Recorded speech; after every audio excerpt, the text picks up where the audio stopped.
What's up, everybody? How we all feeling tonight? I'm doing all right. Got some bad Good, allergies kicking good. in, but other than that, doing good. Oh shit, Ed's here.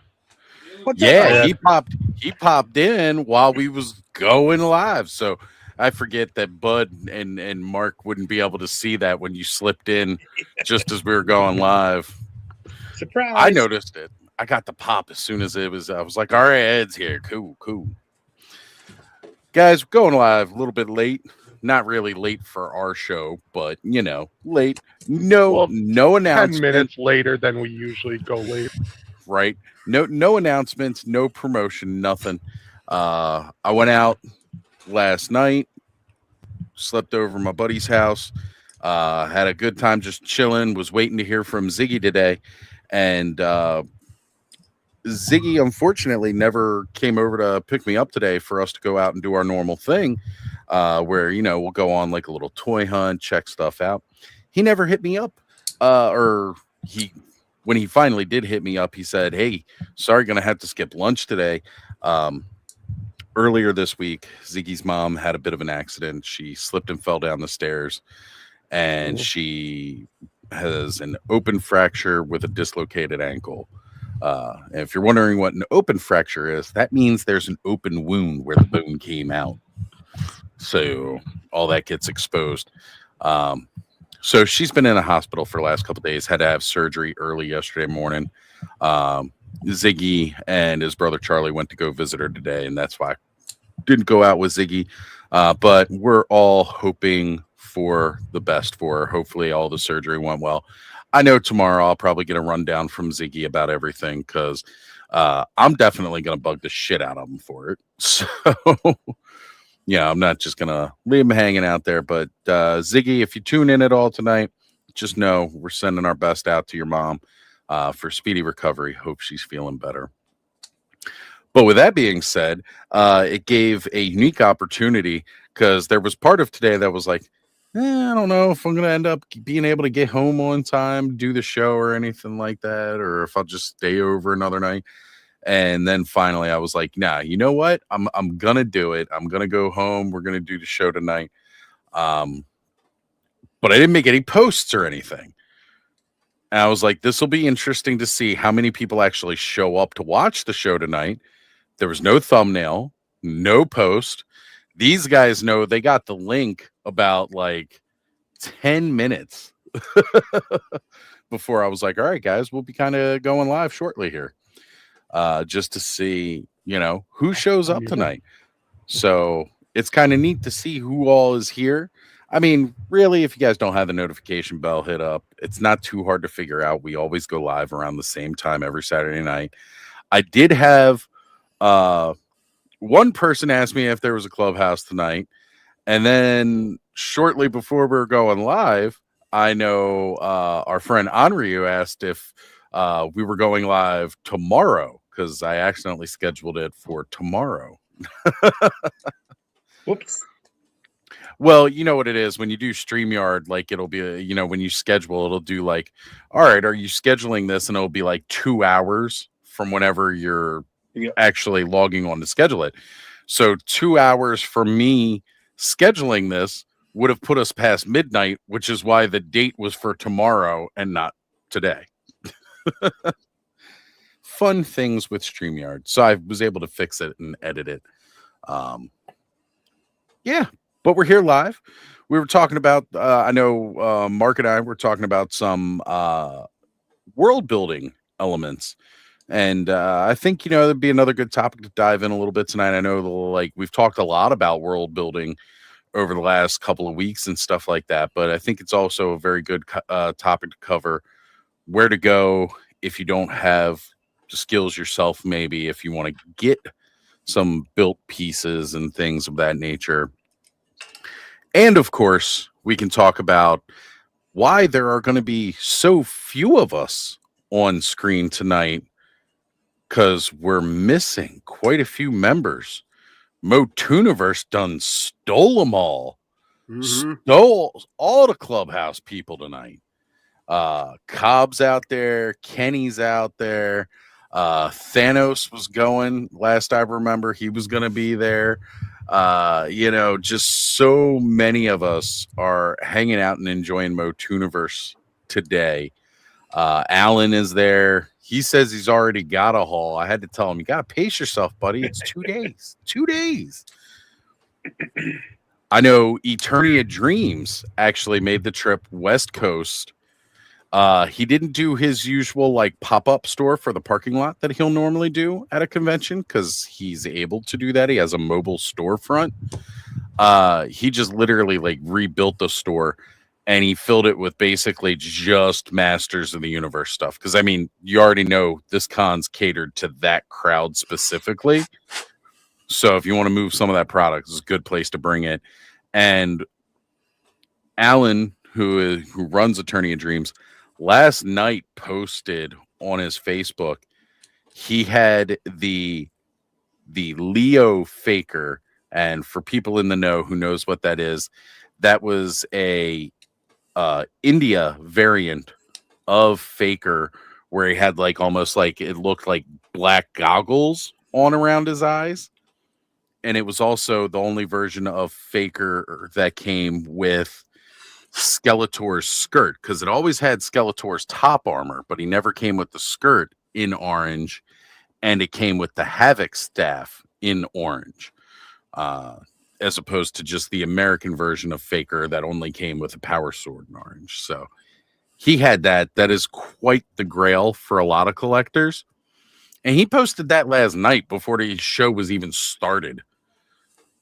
I was like, damn, man, getting the good shit before anybody else even gets a chance to look at it. But for people who are into those deep Masters of the Universe cuts and all like that, that is a big piece to get. Yeah, that one's pretty rare. Pretty rare. Skelly's Skelevators, his dios have apparently been quite the talk of the community, which I am super proud of because I'm hoping it's going to give his channel a whole lot more exposure. You know, I've got nothing but love for my man Skelevators. He was the one that started me down this journey of doing YouTube. We wouldn't have a clubhouse. I watched that video of him and the 4 guy carrying The that crew that it took to haul it in. Yeah. Yeah, there wasn't any video of the Snake Mountain. I want to know how many of them it took to move that Snake Mountain, because the Snake Mountain's even bigger. Yeah. But even John Emerald Knight Photos, he said, "Oh man, everybody in the toy photo community is talking about Skelly's dios." Skelly might be able to just give up his day job and start doing some world building, start building people monolithic dio pieces, because these things are huge. If I was Skelly, I probably wouldn't do it with this one because it's going to like someone else. But in the future, build one kind of for yourself, take it to a con, and then you can charge just a little bit, and people can set up figures inside and take photos. That's a good idea. Skelevator photo booth. Yep. I dig it. I like it. There you go. Have some professional lighting set up. Yeah. Yeah, that would be really cool. Like tripod stuff only. Right. Because you don't want to, like, you know, most of those wall ones have like clamps or something. Yeah. Yeah. But I mean, all the guys look like they're having an amazing time out there. The FOMO is hitting me extra hard now. Yeah. The problem is I should have been there. That was the original intent and the original goal. I was going to be going there, helping Skelly with, you know, showing off the dio pieces. It was going to be like the frenzy table kind of deal. And it just didn't work out this year with everything else. So, Honor you saying, imagine how big it would be if he made Eternia. Massive. Freaking massive. But that also reminds me, I did finally, where did I post it or share it? Maybe I didn't share it, but I got the name of the person who commissioned it. and I was going to bring up their IG, and now I can't find it. It's probably on the official Motuniverse. I forget, somebody had posted it earlier, but I did want to bring that up just because, again, like if you're in the Illinois area, definitely check them out because it's supposed to be part of a museum after this show. And then again, it will also be at Motu Fest. So if you're not one of the people that was going to Motuniverse and you were just heading over to Motu Fest, the good news is you'll still be able to see this. At least that is, again, to my understanding of it. So, guys, did you get any cool pickups this week? I got a nice Not package yet. today from Nerdzoic. Ooh, what big nerdy send you? I got Mr. Bigfoot Oh, nice. Yeah. and Mr. Yeti. Nice. Oh, wow. Damn, they look good. Yeah. And he's no trifecta. Oh, I already had the third one. Oh, there you go. Trifecta. Yep, got to get them all. I had to have them. Being the Squatch fishing, this guy's awesome though. Being the Squatch fan I am. Yes. Man. That head sculpt's so good. Yeah. Yeah. Pretty cool because like I got the Skookum, which is the darker one, set up with like a really angry face. I got the Yeti, Right. of course, with his really angry face with the horns. And then I got, love the horns. yeah, I got Bigfoot set up as like the gentle protector of the forest. So that was my pickup. I was pretty excited about that. Very nice. Very nice. I bought something today from somebody who's on screen with us too. So excited about that. I heard about that, Yep. which is always awesome. But you get anything this week? This week, no, but next week, yes. I will be finishing up, well, all except Battle Cat. I'll be getting Ramman, Fisto, and Man at Arms from the film. Very nice. Very nice. Have any Mark- of you guys seen the movie yet? No, the premiere. Well, it was just the premiere. That's all that's aired. Oh yeah, that's We've right. still got to wait until next weekend Next week, yeah. for the movie, which I did order the tickets. Connor, Ziggy, and I are good to go for the midnight. So yeah, not next Thursday, but it's the week after. Yeah, it's the next Thursday. I'm so weird because it's Memorial Day weekend, which I'm Yeah, like got me used all to thrown being off, like too. the last weekend. Yep. And it is the last weekend because, like literally, it's Yeah. weird the way the weeks are falling. But Yeah, I told Matthew because I was thinking this week was DFW because it's the last weekend of June, but that's actually next weekend and not. yeah. So weird. So weird. Well, I mean, there are multiple conventions going this weekend beyond just Motuniverse.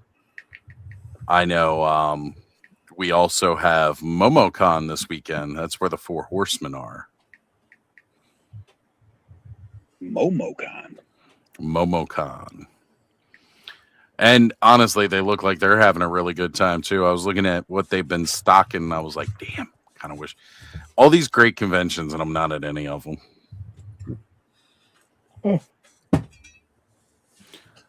We'll get there. I'll be back to my usual multiple con faring self soon, hopefully ish.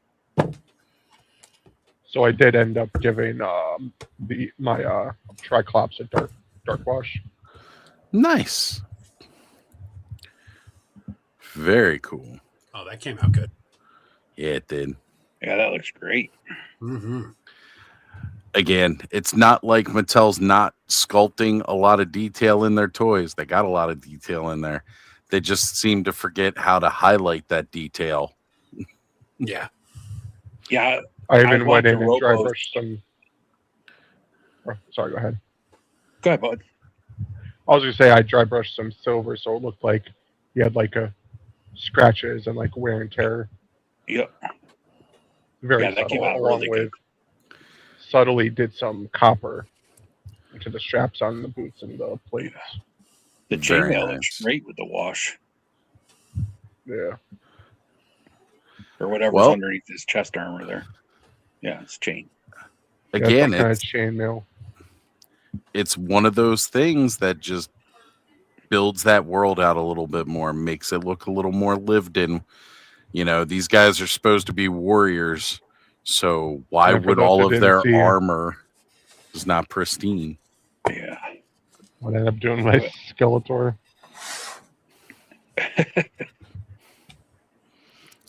Got them Shawn Michaels glasses. Yeah, I just didn't end up taking them off. I love But that. The arms And fixed. the wash and the paint job. Yeah. Just the added tassels on the shoulders and filling in that bald spot on the chest.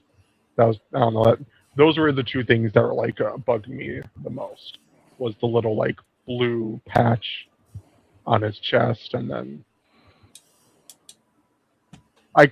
I could go both ways on the crossbones. At least this looks like really good. Yeah. That came out looking great. Yeah. Did And great then work just on because- that wash, Yeah, bud. because I was watching that Robo's review of Skeletor and He-Man and Battle Cat, and it's like, even he was pointing out some details that's in there, and it's like all they had to do was do a dry brush or a wash over that, and all that detail would just pop because it's there. It's just not highlighted.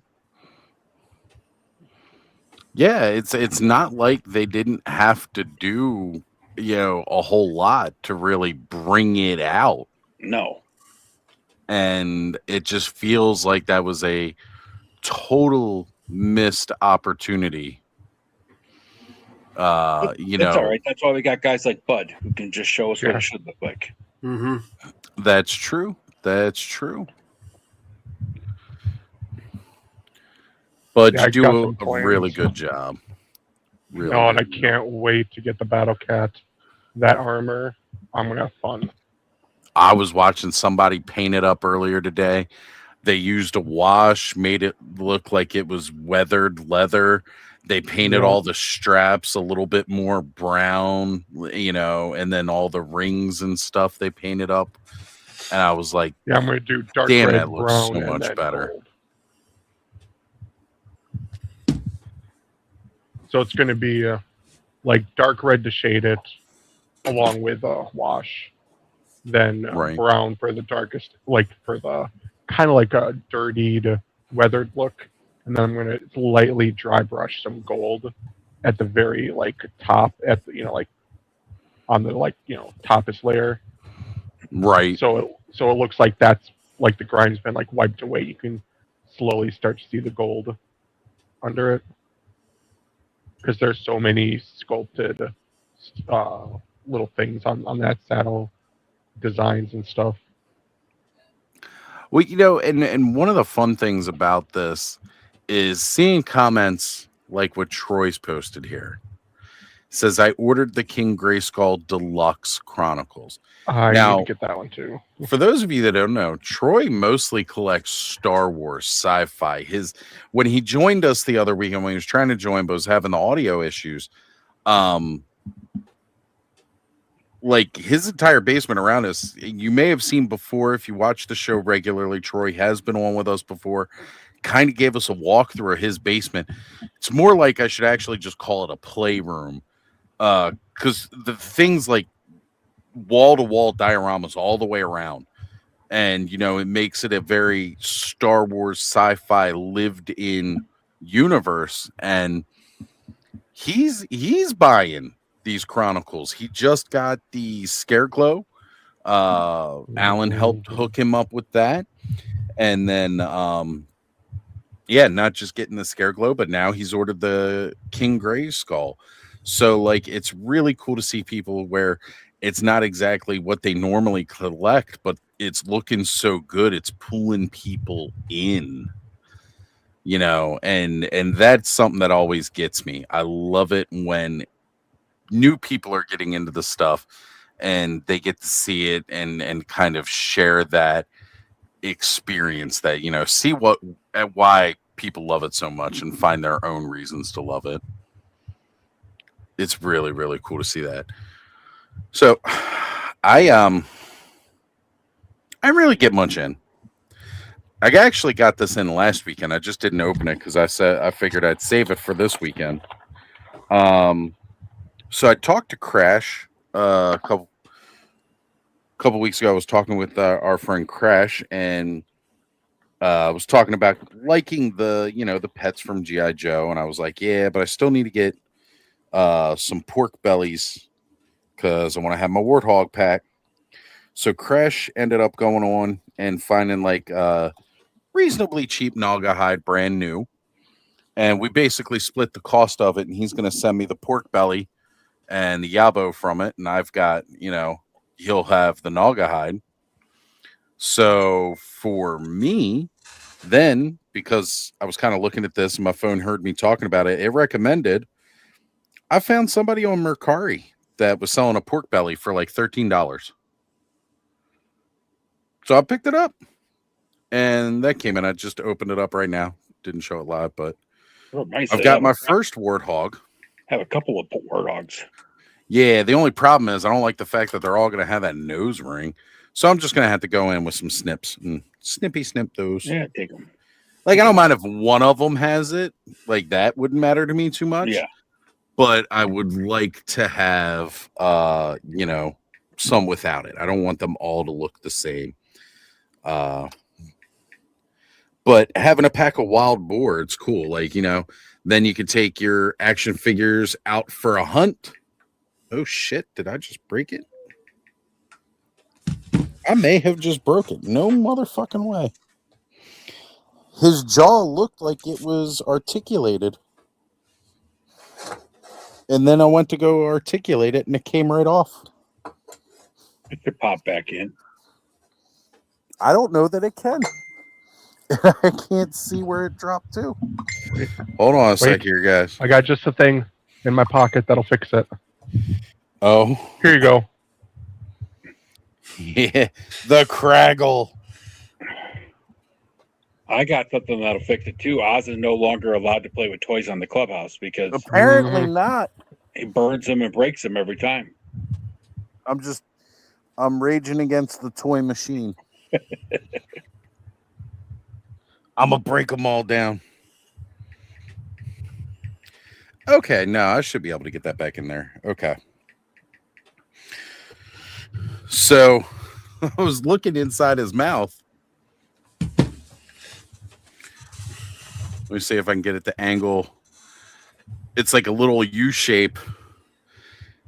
I was thinking there was a bar that I broke, but no, it's molded like that, so it'll pop back on. I just tried to extend it too far down. He doesn't open his mouth very far. Yeah. But again, now you just got to get a different, really, really tiny meerkat so you can have Timon and Pumbaa. Oh, I was already thinking about that. I was looking at meerkats, just trying to find one the right scale. Right. That's the hard part. But, I might want my barbarians or my orcs to go out hunting boars. So, you got to have it. Well, it's articulated now. All right, I was going to wait until a couple more people jumped into the chat, but I want to recognize the people who are showing up here tonight who, didn't get any pre-notifications other than the channel just saying live. Anryu was here first. He was the one that messaged me and was asking, did you schedule the clubhouse for tomorrow? I was like, no. He goes, well, it says it's tomorrow. I was like, oops. Then, of course, Troy was next up saying, "What's up, my dudes? We got Gap After Dark here. What's going on, Gap? Good to see you. We've got the formerly cringiest name in ToyTube, the artist formerly known as Speaking Moistly, saying, "How are you, my moist Ozholes?" Ooh, that definitely will make some people cringe. And we got Sean McLaughlin here hanging out. What's going on? And kudos to everybody who showed up Thursday night, as it was kind of not quite a bonus episode of Clubhouse this week, but the Clubhouse took over the Frenzy show since Skelly was away. Sean was hanging out with us. Bud was here, there. Cobb jumped on for a little bit. We were hoping Kenny would have jumped on, but he was like, "Oh no, I'm in Motuniverse. I gotta go to Walmart and go get supplies. I'm You hanging out with Mike. I'm hanging out with Mikey and all the cool people on the West Coast." Me and Bud are just like, "Yeah, we're fat and we couldn't make it." Nope. Too fat to fly. We had fun though. We did have fun. We had a great night talking it up with Sean all night about just Motu and how cool it is where we're at right now with Masters of the Universe. You know, 4 or 5 years ago, I would not have believed any of this. I would have been like, "You're bullshitting me. You're just all bullshitting me." And nah, Masters of the Universe running wild, especially after that premiere, man. It's like everybody's been posting crazy about it. I know people are like apparently playing clips on YouTube. I've had to be very careful and make sure that I don't pull up anything. I don't want any spoilers. Right. You know, and I already I saw got like one possible one, but one like, little extra, you know, yeah. one little extra tidbit on with the transformation scene that I didn't want to see. I was told a possible end credit. Oh, I didn't hear about that, and I don't want to hear any more about it. I'm right. I'm holding out for when I get to go see it, because it's only 2 weeks away. Like I said, I want to get to experience all of that with Connor. Yeah. But I am super, super excited. It felt really good to see everybody there at the premiere. So many friends that I've met along this journey who got to go. What's crazy in the when they were showing the like promo stuff, like, you know, actors were showing from like their like point of view and stuff. I think it was Nicholas Galitzine posted a one, and he was going up to meet people on the red carpet signing stuff. One of the people standing there was someone that I actually know from a different community, from the Gunpla one. Cheating on us, Bud? Before I met you, I used to be into Gunpla. Oh, okay. Okay. So this is I'm an not cheating on you. what you're saying. Yes. Okay. Yes. I'll accept But it. I just saw her like stand there. I'm like, wait, is that? And I like went to look. I'm like, holy crap, it's fucking her. It's great though. It's really great. Yeah. It was cool to see Dolph there at the premiere. Yeah. With the new I can't remember. And I love that they took a picture of him handing the sword over to him. Yeah. Oh, that I'm actually going to recreate that with my figures. I actually went and re-put back together my Masterverse movie He-Man, just so I can take the picture, just so I can rip all the armor back off him and put him on my, origin custom. Well, then they did the Spider-Man thing with a He-Man statue. Yes. Yeah. And Nick and Dolph.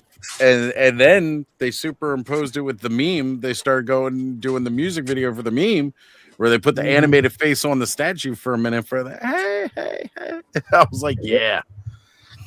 All right. So Terrence is asking, because he doesn't know, is that a furry community thing, Bud? The Gunpla? Oh, Gunpla. Gundam model making community. Yeah. Gunpla is a system for model making, most commonly known for the Gundams. That's kind of where it gets that name, but also used for different types of models making, like Zoids and such. Use Gunpla method as well. And they've done stuff like Megazords and everything else. But and I just dropped that. See if I can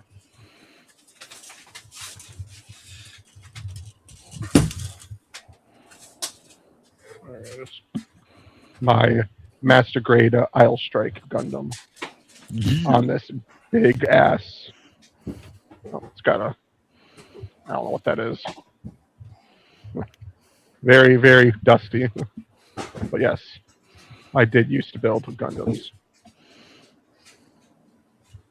Very cool. Yeah.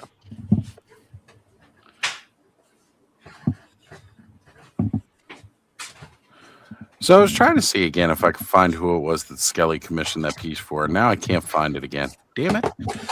Basically, it was their account posted pictures of the two Dios. And we're like, these pieces that Skelevator. Oh, you know what? They tagged Skelly. So I just got to go to his profile and look at tagged posts. Oh, I was quicker to say. I bet you next year there'll be a Chronicles version. Oh, there could be. Because next year is the 40th. Oh, yes. Yes, there is.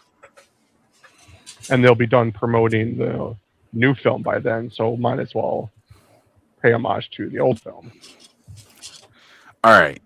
Masters of All Toys Museum. That's the name of the account. So is it like an actual He-Man Masters of the Universe museum?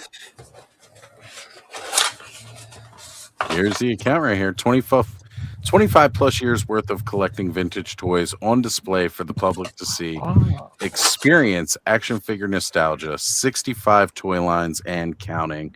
And then it gives the address here, 125 North County Road, 425 East, Arcola, Illinois. Guys, if you want to see these bad boys up close and in person, go God. check out the museum. like, honestly, when they were walking past, I was like, is that just an oversized Super 7 castle or Snake Mountain? No. That's just the one Skelly built from freaking scratch. That looks better. Yep. And I mean, if you look at the guys have not, staircase. I know. God. If Sorry, if, I'm just gushing. if you guys have not, go over to Skelevator's channel. Go watch the build video. Yeah. It's been so great watching him do. I'll admit I haven't him watched the last build- few, so I've watched him build. yeah. I watched him when he was building his first Snake Mountain. That's when I found his channel. Then I watched him do a Fright Zone. And then he's done a couple more Snake Mountains. This by far is absolutely the biggest. Yeah. But that's because they gave him specific dimensions. Because again, it's going to be a piece in their museum. So they know exactly kind of how big they want it and everything. He's got elements of the Filmation cartoon, the original toys. He just really, really does an outstanding job. I absolutely love this. I love the fact that it's all like torn and broken down here on the side, so you can see inside Castle Grayskull and have an access point to put figures and stuff on display in it. But yeah, it's just really, really great to see. Skelly is so talented, and now his works of art are going to be on display in a museum. Master of All Toys. And again, I do remember hearing from somebody somewhere that these should be touring to Motu Fest later this year. I think that's September. So again, for people who weren't able to make it out to Motuniverse, Motu Fest is going to be out here for us East Coast people, and it'll be a great place to check it out. Honor You says it's not that far from them, 3 hours, 21 minutes. It's not too bad. It's like me driving up to Jersey. So Terrence has a question for you, Mark. Hold on real quick. I did see Paul Morales joined us this evening. I don't want to think I'm leaving you hanging. I did see you come in there. Mark, can you tell us about lube and chicks tonight? Inquiring minds want to know now. That was Curtis being funny, twisting my words last night in Offworld. That Curtis fella, he's known to do such things. Yes. So we rolled with it. Hey, As man. we do. Lubes and chicks, right? Yep. I think it had something to do with servicemen and broads. Oh. Well, last night, before the show started, I said, hey, it's Memorial Day weekend.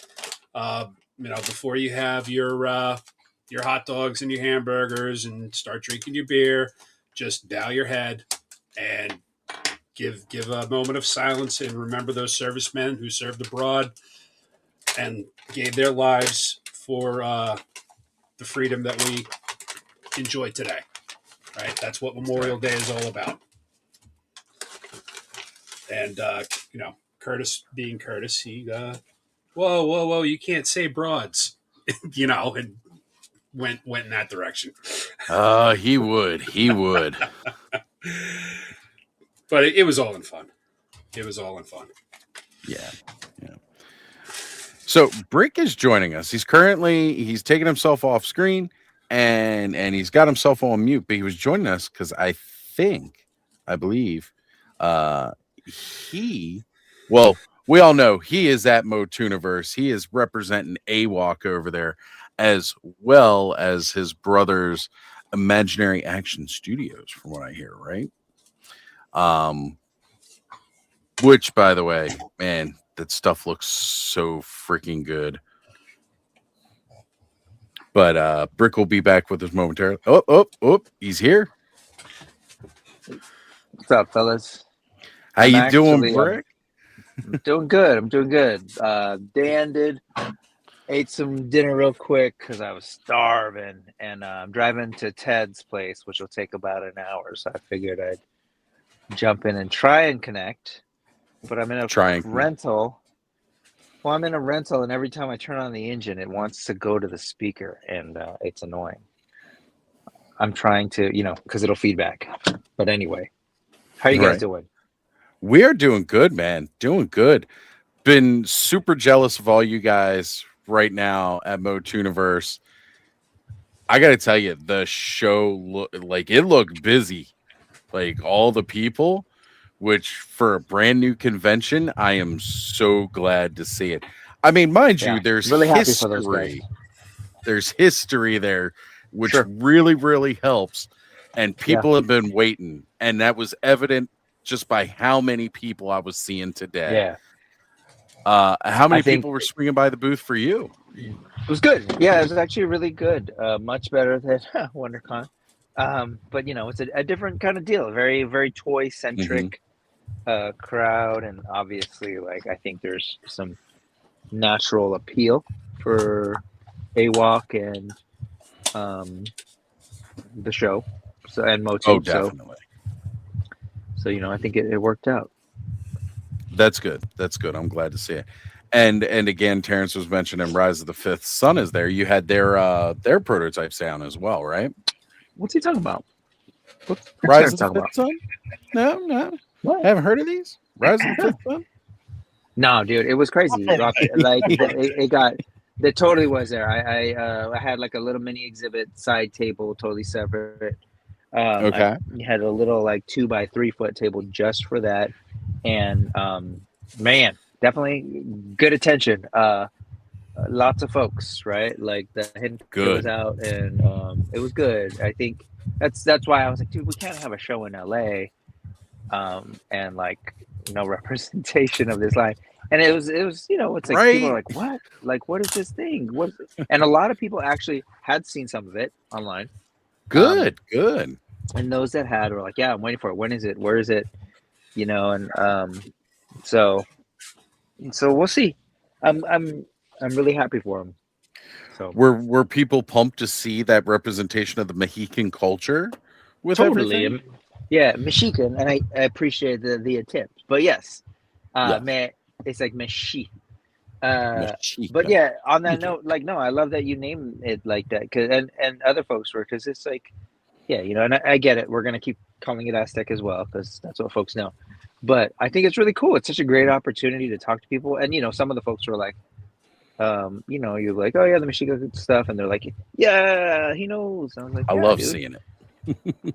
But no, people are just really excited. And then other folks who are just like, these look amazing. Like it's like, oh, it kind of looks like Apocalypto. So like they don't really have the same cultural context, but they're like, this looks awesome. So they're attracted to it on the visual end of it as well. So it's cool. Well, the cool part about it is so they don't have that same cultural perspective, but this is an area where they can learn about it. And Totally. to me, that's the most exciting part because I'm not going to act like I know.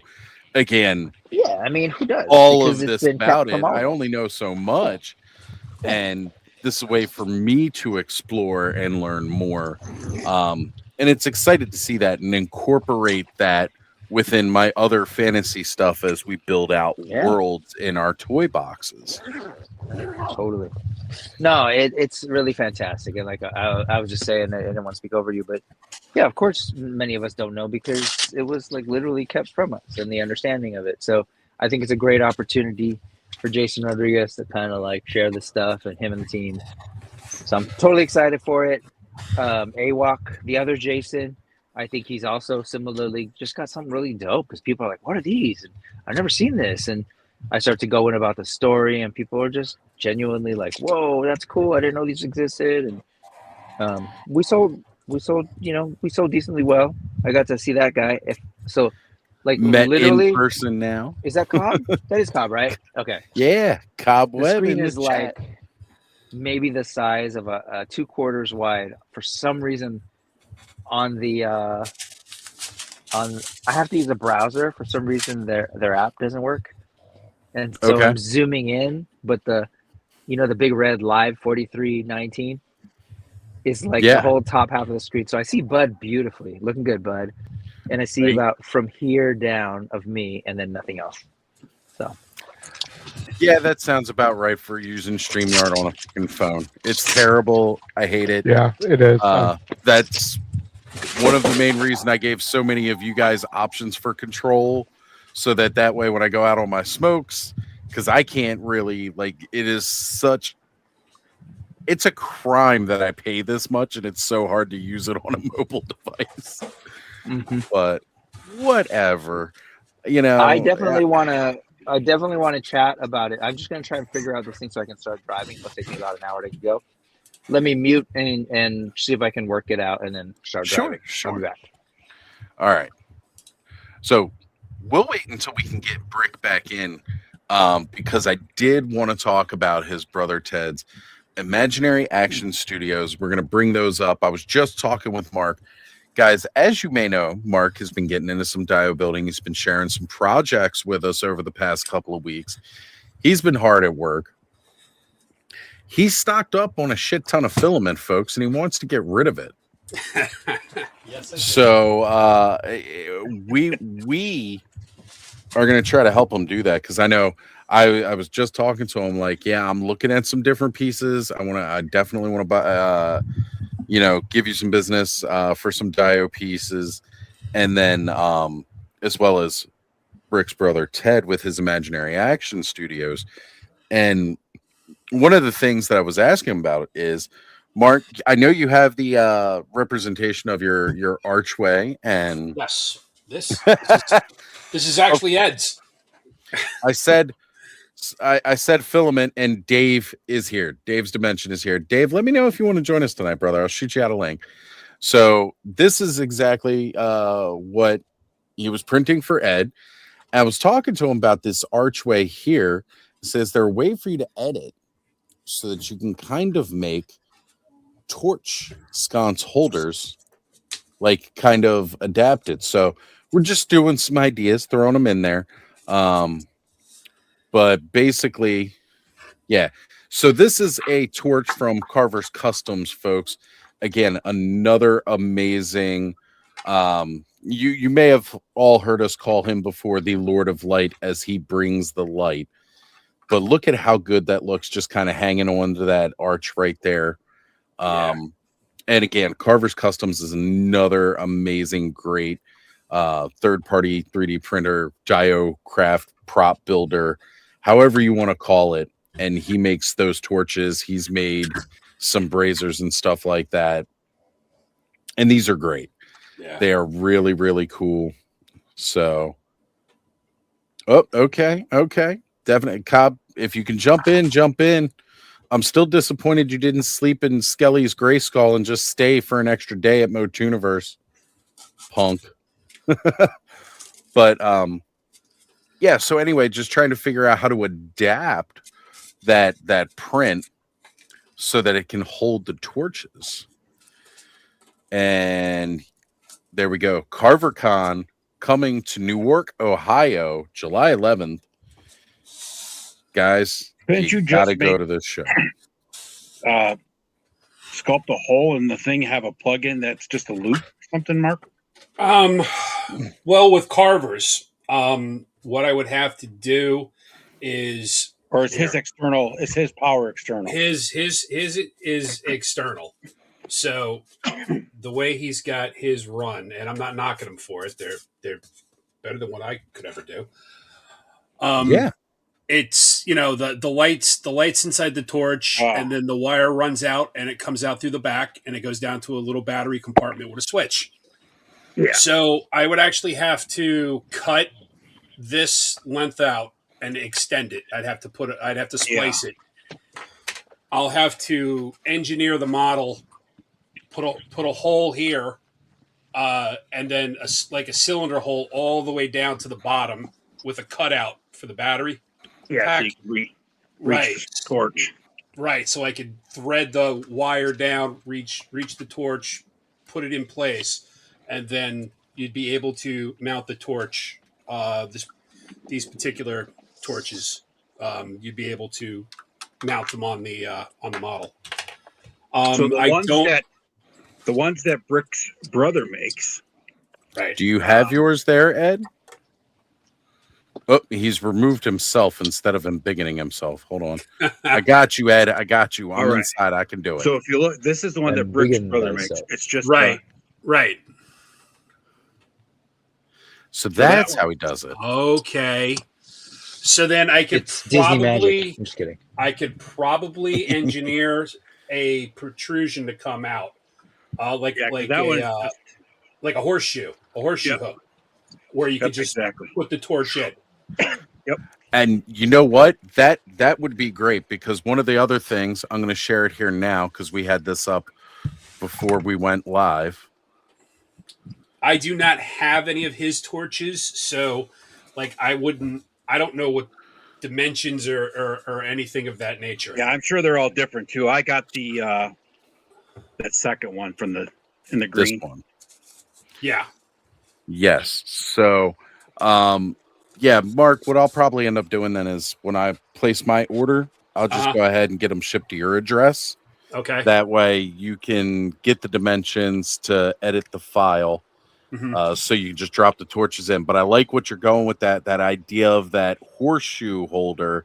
Yeah. Because one of the problems we were talking was with the different style torches, you'd have to have a hole big enough to fit this bigger base through this different stylized one. If you do a horseshoe, you just got to make sure it's the reason not I went with that be... one that's in the green Oz too is also that handle is a little longer than the other ones. Mm-hmm. So when you I have mine, I made hooks for mine that go into my foam dial. So when I set it in there, it tilts out at an angle, so it's not just sitting straight up and down. It leans out a little bit because the handle's long enough to support that angle. Yeah. Welcome, Joe. Hey, everybody. What's up, Joe? What's up, Joe? But these suckers are bright too. I mean, that is so. I bright. saw that. Yeah, that was massive. But yeah, I mean, I had it at. Oh, sorry. No, Brick, go ahead. I was just gonna say I had it in the hands of an AWOC figure all day for the first 6 hours before I realized I should just turn this off. But it was bright. I mean, it was bright in a bright phone home. It was really good. Yeah, that is very bright. Can you hear me or no? Is it bad? Yeah, we can hear you, Brick. Oh, okay, we can hear you. Is it noisy or is it okay? Should I be muting every time? No, you're good. We're not hearing background noise at all. So, if you can embiggen me real quick. We can embiggen you. Hold on. Thank you. So Ed, I tried to I'm figure totally out being safe and not what the watching, hell but that was was awesome. going on, and I couldn't figure it out. The seams on this are just not seating down fully. If you want, I can do another print, or you can. What I did on the last one, I used wall joint before I primed to cover up the seams. Oh no, dude, that's fine. I'll figure it out. I build dials all day long, dude. I can Okay, figure it out. all right.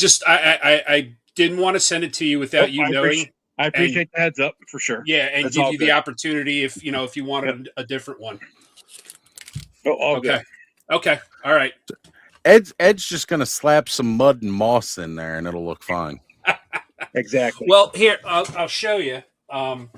So on the first one I did the prototype, I actually you see it falls apart, and the reason it falls apart is because I did not put the snaps. I didn't make them long enough. On this one, I did, but this one was 13 and a half inches big, and it was just too big for my printer, so I had to make a lot of cuts. And one of the cuts I made was right down the center here. So I was talking about you can see the seam a little bit, but not a lot. I put just one layer of wall joint in there before I primed, so you can't when you set it up and you're taking your pictures, you really don't notice it unless you're looking. I'll tell you what, brother. When I build dials, man, close enough is good enough. Good enough for government work. Okay.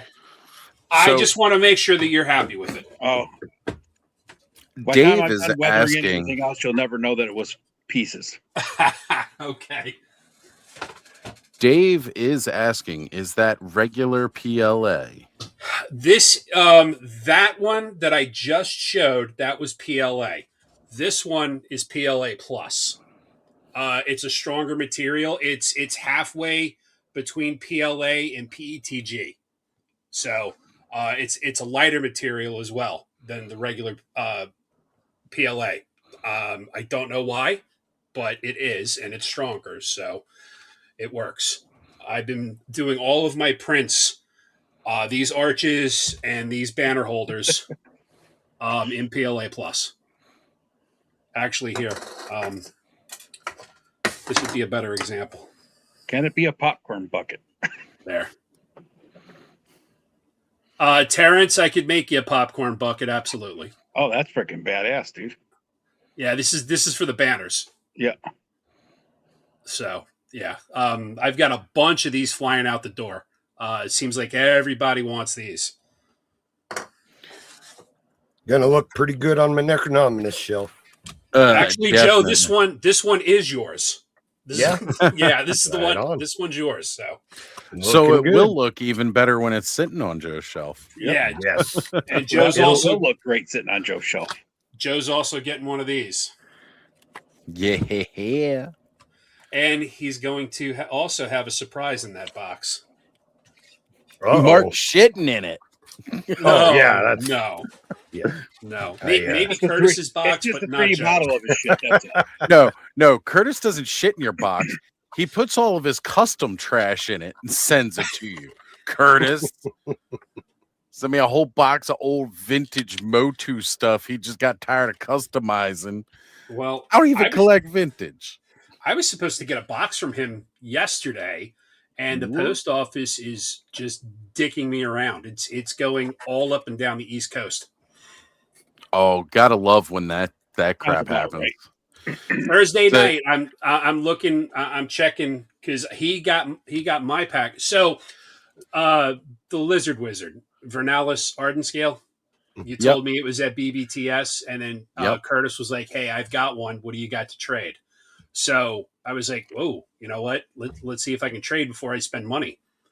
I wound up giving him a Grim, unopened. That was the trade. So I sent mine out to him. He got his, and then he sent that one out to me. And I saw Thursday night that it was sitting here in Kearney. I'm like, oh, okay, cool. I'm gonna have it Friday for mail call. Friday came and went. No movement. They moved it to Saturday. I looked at this morning. They sent it to East Orange. And then I looked a little while ago. They sent it from East Orange to the Bronx. You plainly see it says Bayonne, New Jersey. How the hell do you get the Bronx? It's like Eldor's Moss Man when it took its world tour. Yeah. I sent it when Mothman got released there, the special one from Mattel. I picked one up for Eldor and sent it to him, and it went all around the world. Came back to me, sent it again to him. Then it sat in Japan for like a month, and finally got to Eldor. Crazy. Yeah. It was in the mail for like 4 months from here Jesus. to. At one point, weren't we like, because there Eternia. was like that shipping container that lost a bunch Yep. of containers? We were Yeah. convinced it went overboard with that container. Crap. Mossman went to go hang out with Merman. Yep. Yeah. So again, we were showing off some more of the Imaginary Action Studios brick, who has the inside griff on these ones. I can't believe how fast I that know a shit guy.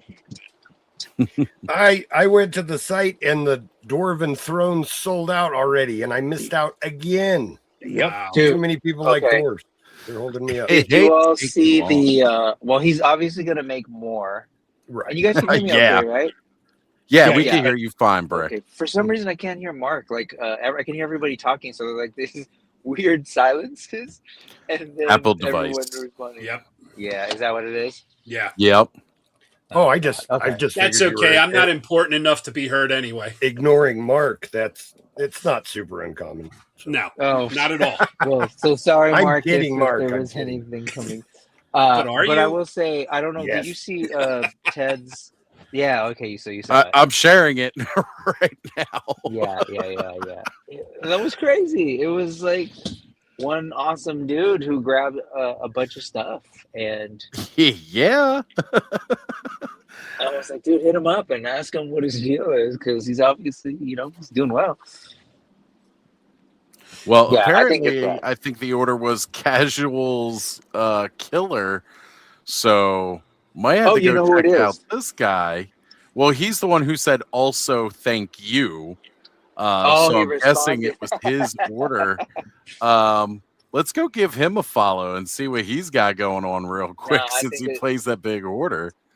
It was dope. And so you saw that ridiculous box because, like, Ted had all these boxes that he had like ready for them, but he wasn't expecting someone to order like Get it all of in them. one shot. Yeah. Well, apparently he Ooh, that's likes nice. a lot of dios with very Cool. castle-like themes to them. So, Yeah, here we go. Here it is. Oh, that's Wow. awesome. Yeah. We can clearly see where he's planning on putting all this stuff. Wow. Right there in That's the incredible. kitchen. Yeah. Right Just there in the stays there kitchen, now. in the middle of the island. Eat around it. Yep. It's a fuck food prep. And then he's got a Cobra castle as well. Jesus. Good for So- him, man. That's awesome. I can't fully look, Wish but I can take quick glances. I'm like, it seems cool. I'll drop his profile in the clubhouse chat. That way you can check him out later. Cool. Yeah, I want to check it out. That's awesome. Yeah, because he's definitely doing some really cool stuff. Cobra Fortress, Dio, and man, yeah, we can see why he placed such a big order from your brother. But That's great. and that box, absolutely massive. It's like at least 3.5 feet. I can't imagine how much that shipping was. I'm actually, heading to his house and staying in his like toy room, and it's freaking amazing. I'm just like woke up this morning and it's like the most amazing toys everywhere and cool guitars. Well, And it's not a big room at all. It's like the bed Oh, pretty yeah, he much can't like, hear fills me. up the whole thing, and then a bunch of toys. So All right, Mark was mentioning something about the box. The box, Mark? You said the box is what, 3.5 feet long? you're gonna have to translate for me. So he was saying the box is about 3.5 feet long, Brick. I mean, that's just my guesstimate from looking at the picture. It was coming up to like the handle of a door. Well, Yeah. basically, my Yeah. point is the box that I'm shipping I'll this find in. out when I get there. It's to it's Ed, pretty crazy, It but was $25 shipping. so I mean, yeah, I'm I happy can for him. And you know imagine what's what even funnier that is size box so I went is to gonna Montreal Universe cost. today, and Ted was originally going to come, but then he's been traveling. He had to go to Japan, Chicago, and so he's like, I Yep. won't have any product and stuff. And here we are, right? Obviously, and so he'd canceled like 2 months ago or something. I go in to look at like the floor plan and stuff. And so I find the Spiro table. Okay, cool. And then, oh, what's this table? Imaginary Action Studio. So I guess somewhere along the line, like he canceled. He totally got his money back and stuff. Right. But his name was never pulled off. So Jay didn't realize until I told him this morning. But it worked out because like Broman and some other the other customs folks needed a table, and it worked out. It worked out great. Good. Very good. The show. Good. Yeah, no. We can see your brother, like all those little like vacuum form throne dio pieces all sold out. The dwarven throne sold out. But he's still got candle pedestals. He's got the torches, the brandwood chair, which again, really freaking nice. That's still in stock, folks. Definitely make sure you hit up Imaginary Action Studios. And as Brick said, they are going to be getting more back up there, which is great because this is amazing stuff. Yeah, I got to see a lot of that in person at the California Mythic Meetup, and it is amazing. If I had bigger budget, I would have came home with more, but those thrones are amazing. They're already on my shelves. Yeah. And Brick, earlier, what Mark was saying, so his little 13-inch archway that he's sending to Ed, that was $25 for him to box that up. Which is only from New Jersey to Western New York, so it's not even that far. Right. Oh man, I sent two boxes down from San Francisco to here, and they were like almost $200. Whoops! Insane. Shipping is insane. Almost $200 ship 2 boxes. Yeah. It's tough, folks, Well, but I we will can make say, it through. Yeah, I was just gonna say, the show was dope, and just I got to connect with, Cobb was in the chat earlier. I got to see Cobb, Thanos was there, Skelly was there, Alan was there, Shannon was there. That's his wife. Like, yes. like all the folks that are hanging out on the Clubhouse or the Frenzy, like it was just cool to be there and share space. Of course, Mega J was there, Attorney Royalty, and Attorney Dreams, but Attorney Royalty, Kenzo. Yeah, dude, it was really cool to see everybody, and I just wanted to congratulate Alan says he's gonna be Jay on and soon. Mikey, for Mikey especially, man. He had this idea, and it's always scary, right? How's this first year gonna go? And they definitely, there were some logistics stuff, just little things, and I'm sure it was really stressful to deal with, but it was a good crowd. All that Amazon MGM stuff was there. There was a full-on, He-Man, life-size He-Man in the room, life-size Skeletor, and I got to sit on the Bone Throne. And dude, walking down this hallway of guests, and it's like, oh shit, there's Melindy Britt, there's Alan Oppenheimer, I got to meet Rudy and his wife, and show them where their table was, because it was real early and they didn't know where to go, and I was just kind of walking them around wow, this is dope. All these amazing people who've contributed to the history of this thing that we love. Mike Speaking Young, of Shannon, William that's Stout, Alan's man, wife. It was just crazy. So Alan does say he will be joining us soon, and Shannon's in the chat. That's amazing. We got Rick Jones joining us in the chat as well, saying, "Sup, peeps? What's going on, Rick?" Dude, that's great. I'm really glad you were able to see everybody. I'm super jealous that you got to hang out with everybody. That was one of the things that I was saying about this is it sucks because I should have been there, I should have been there. The plan this year was to go and make this happen. And I was definitely ready for the trip earlier in the year until shit happened. And then I couldn't make it work. But man, getting to be able to meet a lot of the, friends from the West Coast who can't make it to an East Coast convention. Brick, I feel lucky enough that I've been able to meet you so far, and Joe, you guys, because again, it's a big expense to travel all the way over to this side of the country. So the fact that I was able to meet both of you guys is great. That's huge. And I'm looking forward to hopefully seeing you guys at many more cons, and again, hopefully come out towards you guys some on the West Coast, and for a convention and stuff like that. It gives me the reason to really travel out there and hang out with you guys some more. Shannon mentions that I said to Alan, I said it to him earlier in the clubhouse chat. He had to pace himself. Alan's like, the convention barely even started, and Alan's like, man, I've got a haul. It's like, dude, you got to pace yourself. It's a 2-day event. And they've already got to go buy more luggage.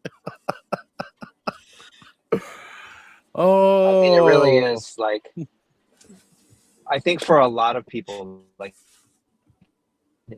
representative of a lot of people that were there, of just like, they love this. And it's all in one place, right? And so it really is like, it's just like when, hardcore Legions folks go to LegionsCon. It's the same thing. It's like, when do I get to be in this place with these folks and have access to this stuff? Or like, people go to Disneyland or whatever. So I totally get it. And it was really cool to see, like, just, and Skelly's thing was amazing. Like, definitely was like an attention getter on the floor. So many good, and like I was really, really happy to see sort of the independent toy thing really like in one space, because Savage Crucible was there, Gum It Up Makers, Ramen Toys, Hatter Toys, us, AWOC, Rise of the Fifth Sun had representation. Realm the guys who were doing if I'm not mistaken. Like Riddle Realm? No. No. Thought maybe I saw them post something about being at Motu Fest today. Maybe that was it. And they were trying. They were really trying to, but just at one point, I know they were trying to get to Motuniverse, but wasn't in the cards this year with hotels and costs of everything. Yeah. So, but who else was there? There was the freaking Skull and Bones. They didn't have anything there, but the guys were there, and Odd Frog was there. It was just really good to talk with them, and Meta Travelers was next to us. And freaking El Dragoon. Damn. Like, there really you go. Like a really nice broad swath of independent toy makers, and I think it just really helped a lot of folks kind of get introduced to it, because talking to folks, and some people are totally all about it, they know the stuff. Other people are like, wow, I didn't know people were doing this. And so I'm really happy we were there. But I wish economics were better, but still, it was great. Yeah. Hopefully, again, things will get better over time, so it's easier for all of us to do this and gather in spaces where we can all hang out and have a good time with one another. And again, even experience some new things that we haven't seen yet. That is really, really great. And I'm glad to hear that there was a lot of indie representation at this toy show.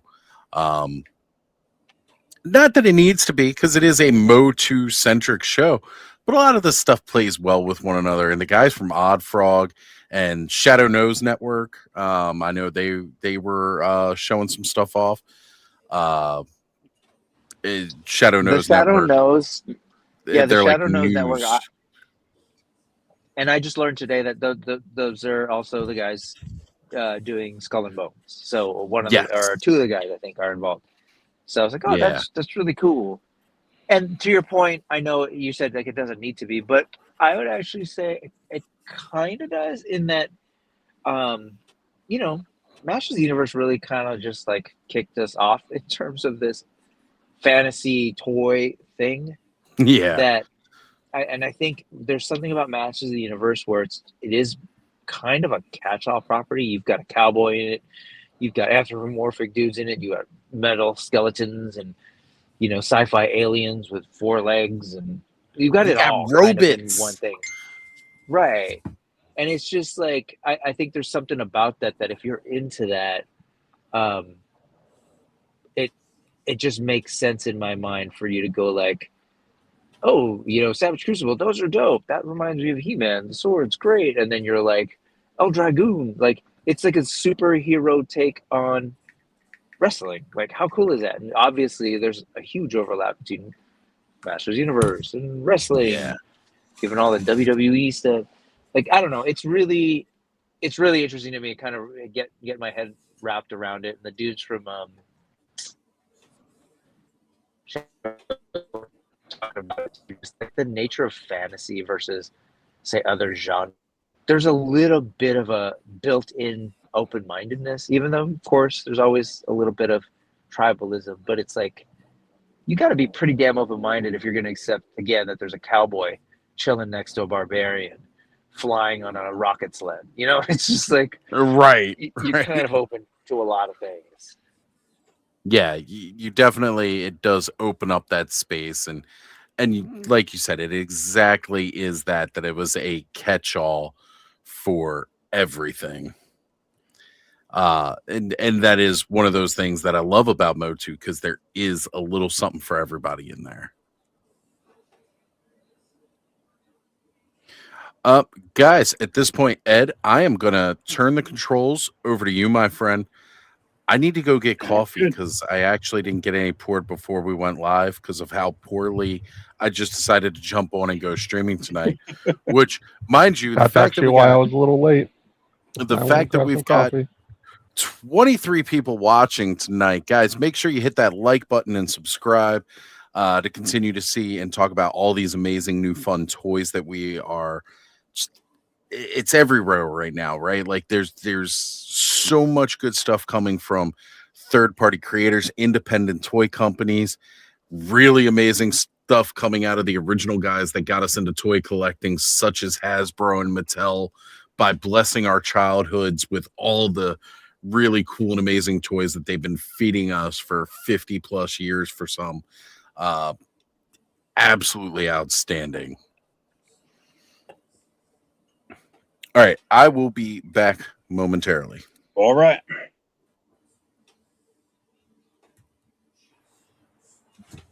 Everybody talk at once. Joe, get anything new?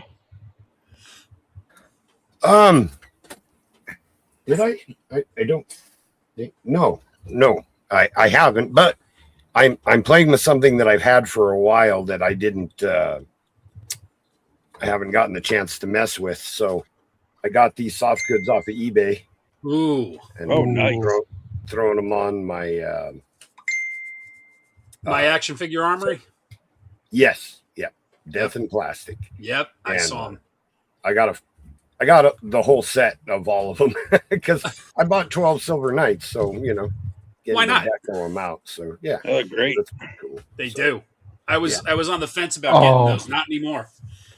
No, they're nice, and they're Velcro on the back, right? What's that? Velcro on the back. Yeah, that's what I really enjoy about them. Yeah, Is that they have like see, because this is the front, and then it's got Velcro, so you slide it over and pop the figure back together. But then you can still adjust it with the Velcro straps to make sure that the pauldrons and everything are going to fit. So that's an ingenious. You don't have to. Yeah, you don't have to pull the head and the arms off to get your soft goods on. So that is ingenious. Yeah. So. And they're the same price as the capes, right? Yeah, they were $14.99 for the set. Yeah, no, they're really inexpensive.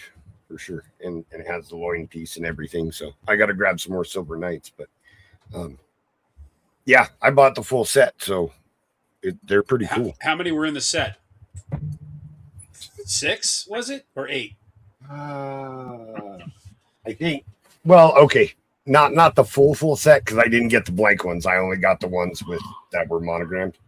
So But, then there was, what, 6? 2 red, 2 blue, and 1 green. Okay. So and a black one. I have a black one too. I think. Oh no, there's 2 blacks. Because so it's the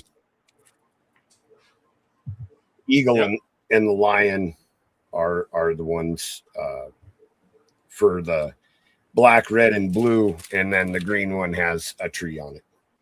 Okay, so you didn't get the Fertilance. The what? The Fertilance. I didn't see that. The French Fertilance. The Fertilise. I know what it is. Yeah. Yeah. Yeah, I know there what was an option there for that one. I didn't see that. Interesting. That might have been added after I bought these. I've actually had these a really long time. So I was just looking at them yesterday. Gotcha. Yep, I'll probably have to make another stop then and pick up. Who is that from, Joe? Action Figure Figure Armory on eBay. Oh, okay. Yep. Yeah. They got a lot of cool capes on there for Mythic Legions figures that are pretty nice. And hoods now. Oh, I have one of the hoods. How are those hoods?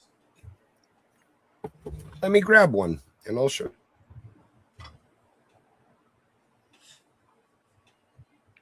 Yeah, they've got the on there. They've got the set for Scaphoid, the cape and the hood. Ooh.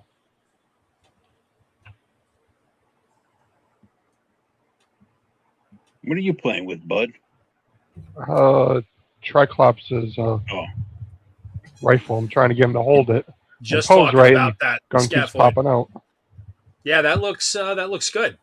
Yeah, that's the hood and the cape. I got them together, the Scaphoid hood and the Scaphoid cape. So Yeah, that looks good. I thought so. It was before they announced the Legions Con Scaphoid. Mm-hmm. He's supposed to be a wizard, so I wanted to make one that looked more wizard-esque, and these were perfect for that. Now, will that? Did you try that on the Scaphoid Legacies? No, because he already had soft goods. Right, but not a cape or a hood. Variety is the spice of life. I understand that, but I'm just asking if you tried it on him. I did not. Not. It was already on this one, and Okay. I only bought one, so I wasn't going to take it off just to try it. But Okay. I'm sure it would look great. I'm sure that's a cool Scaphoid. Even though the con exclusive Scaphoid has the skull with the patterns on it, I'd hate to cover that up. Yes, That looks amazing. But I agree. no, it's good stuff. They're not too expensive, and No, and they usually run sales. even the regular prices are good. You know what I mean? They're not. Yeah. They're not high priced for. About $15 for a cape is not bad. No, not at all. Not at all. I've got quite a few of them myself. Yes, me too. Scattered You had all- to correct me several times because I kept referring to it as Death by Plastic. Well, it is death and plastic, but Yeah. the Action Figure Armory is what it's called on eBay. Yeah. But they're pretty cool stuff. And like I said, I like the Silver Knights a lot, but Mm-hmm. just throwing a little bit of soft goods on them just adds so much. I don't know. I really like that color there on that knight. Yeah, I mean they all look good. I'm going to try a red one next, but I mean even the blue, these could go with what's his name? The blue shield soldier. Oh yeah, yeah. I'm drawing a blank. That I have That poo Gillum? brain. Is that what the hell is his name? Yeah, that guy, Joe. Yeah, him. Yep. That guy. I wound up getting You probably already have it too. The Max Bird set. For which one? This guy.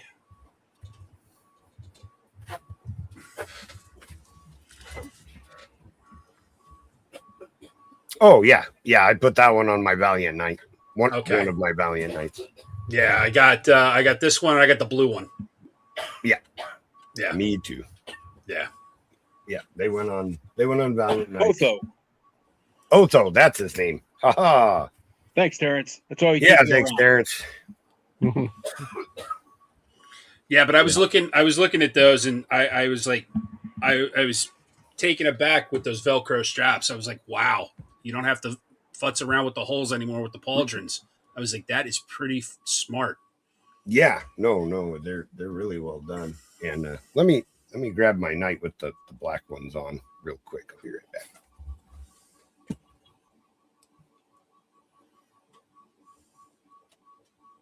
What the hell is that beeping noise? My printer. Sorry. Oh, okay. It's all right. I just I wanted to couldn't make tell sure if it was like everybody a else is car hearing it. alarm or something. I can mute if that will help. No, it's No. fine. I just wanted to make sure everybody else was hearing it and it wasn't just me. Yeah, no, my printer is going nonstop. What's up, Alan? Hello. What's up, How's it Alan? going? Hey, Alan. Howdy, everybody. I'm in a hotel room in California. What the hell are you doing in California? Motuniverse. Motuna verse. Yeah. Mo Tuna. Oh, that's nice. More tuna. This is the Dark Templar cape. I bought this and threw it on him, and it with the inside being silver, I thought it looked really good with the Silver Knight armor. Yeah, that does look nice. Yeah, that's Yeah. And then I had an extra. I forget her name too, but anyways, a lot of soft goods. Looks cool. Yeah, So, that looks good. Yeah, The black, turned yeah. out all right. So, Alan, you've been doing some shopping today? Yes. Shannon Yeah. already told that. You said you have to go buy more luggage. I do. How many of them are Beastman? I got something that wasn't Beastman, Oh. That's something. but it's not this. This is the Ben Cooper mask and costume set. Oh, awesome! Oh, wow. The mask is in good shape. Yeah. When's that? What year is that from? 82. Damn. That's Yeah. awesome. So when are you going to be putting that on for us? Well, I ain't gonna be doing that. But this is gonna go on probably in my office. I can imagine that plastic would probably just fall apart in the costume. I got a Rudy Obrera print. Yeah. Nice. Awesome. And I got this because this is from a very specific moment in time when no one knew who was on what side. And you can see Beastman is riding a battle cat, and he's carrying a sword, and Skeletor is back there on his own battle cat because Panther wasn't a thing yet, and Rudy Obrera just thought that the battle cat was a horse, that everybody had one. That's awesome. Still so cool. Um, Brick straight up says you were a fantastic customer today. Well, I did buy some AWOC stuff. The founders got a coin. Yes. This is Oh, really that turned cool. out really, really good. Oh, Oh, they it's really nice got and heavy. Nice. It's nice and heavy. I was Yeah. just seeing the organizers chat because I'm in that group chat, and it like is blowing up in there. Everybody congratulating one another on how amazingly and successful the first day of the con was. Yeah, It's they so killed great. it. Yeah, and this is. I'm coming from Texas, so I was a little skeptical this year, but now next year I'm willing to commit on a larger level. Like I'll bring up Snake Mountain if they want to do. I just got to make sure I know what time of year it is. This is, oh, you got a lot of Yeah. So this, I got a lot of stuff. This is AWOC figure. Yeah. I Oh, like yeah. him. Gladiator Wave. And this one, I like him a lot too. Do you have the AWOC Yes. Kanger? That's the Beastman. I have a couple of those. Yes. Yeah. I think Alan probably picked those up at I Legion didn't figure you Stock, didn't. I too. just wanted to make sure. And then I got this Beast Man. Ooh, yeah. Ooh, nice. Now he was That not first actually new Eternia. $35. He was not $35. He was cheaper than that. And Well, I that's got good. Yeah. I got this Beast Man. There's that Revelations Beast Man, And I got this Beast Man. 2000X Beast Man. And I got this Beast Man. Lords of Power Beast Man. Did you leave any Nice. Beastmans at the show? That's And I the got actual this- Lord. I That was got the this Lords of Beast- Power Beast Man from the 5-pack, wasn't it? Yes, it was. Which yeah. I already have, but it doesn't hurt to have another one. And hang on, I've got it. My wife has been being Vanna White. She's been putting stuff near me so I can reach it. She already told us you're buying more luggage so you can haul everything. Heck yeah, that's the way to do it. I also got, for when I mow my lawn, I need a face gator that is Nice. I got this from Alan at Eternia Dreams. Yep. And I got 2 painted Beastman heads. Well, we're being told you need to show us your shirt. Oh, I will. I got this. Oh, the Primal Age Batcave. That's right. It's going to be a Hordak castle. I'm going to do. Yes. I'm going to add it as part of my extended. I don't know if you remember or not, but I beefed up the Fright Zone. I'm going to add Yep. this to the Fright Zone.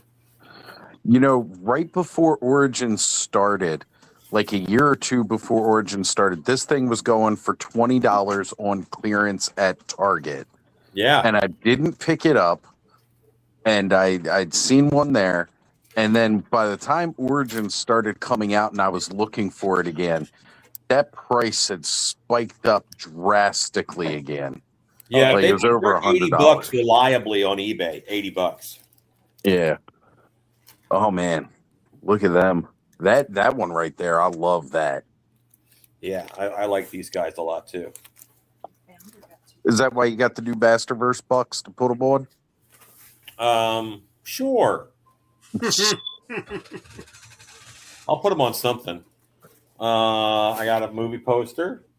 Nice. I got a poster for the comic book, which is a different story. Yep. Let's put in the movie universe. Maybe it's a prequel. And I got a T-shirt, which is the weapons T-shirt that they've got. And I got a popcorn bucket. You got the popcorn bucket. Now I've heard this thing is $80, Alan. Is that true? Mine wasn't. Okay. At the theater, it's like $47. That's what it is on Cinemark's website. All right. So I just need to go online and get those. And I got this at the show for $50. Is that the one with the snack holder and everything too? Yeah. Oh, It's yeah. got the drink that pops out. Yeah. Yes. Oh, Clint's in the chat saying, dude, I saw Alan tonight. He looked different, not on a workbench. I got to meet Clint. We were in the Eternia Dreams booth. And if I recall, I was getting something and he bought a Battle Bones, I think. Nice. Is that what you bought, Clint? Was it Battle Bones? Absolutely And I should- love Clint.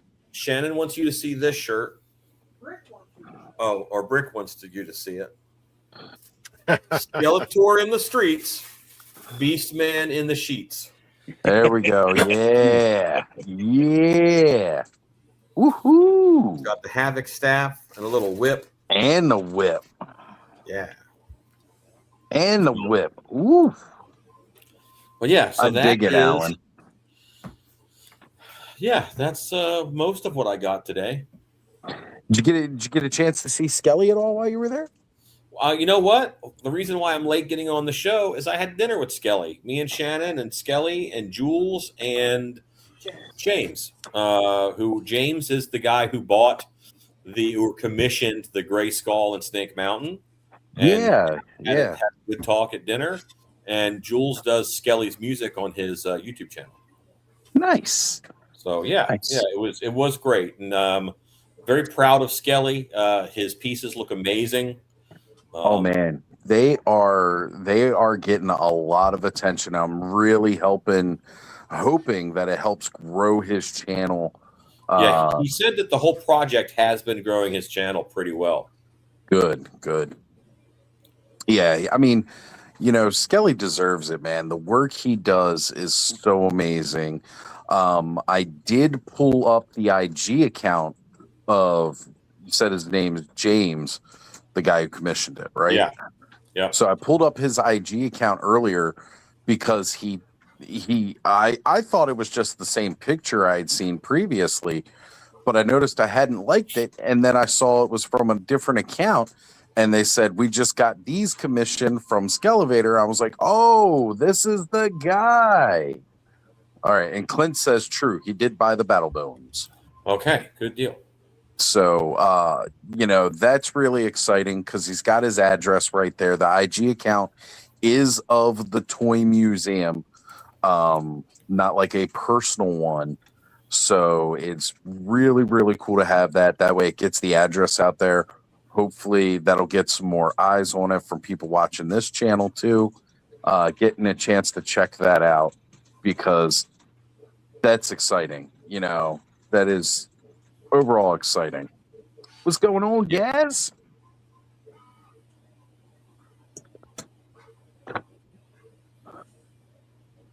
Did you get a chance to see Cobb and everybody earlier tonight? I did see Cobb. I saw Kenzo. I saw Brick. I met Thanos Copter for the first time. Oh, nice. So yeah. That's great. I'm so jealous of you guys right now. I really, really, truly am. All my good friends hanging out over on the West Coast this week, and I'm not there. It's what's funny is at a show like this, you people and the off-world crew, you're the ones that I associate with toy collecting. So I'm looking for you guys all over. So, it's just like oh that's not them. That's right. But, there's the Motu crowd. It's a lot more of the people you might see on the Frenzies chat than necessarily off-world. Yeah, but amazing show. They did really good. There's some first-year bumps, but nothing major. Oh, there'll still be bumps next year and new obstacles to overcome. Sure. It's going to be each and every year. I'm just glad. One of the things that I was worried about, I knew it had a big support push from within our communities, right? And that's great. But I was worried that it possibly wasn't going to get like just foot traffic kind of thing. I was worried because it's been a few years since there's been a Motu convention there. A lot of people mentioned that they had gone to the previous one here, and I think that they are reaping some of those benefits, dividends from that other show.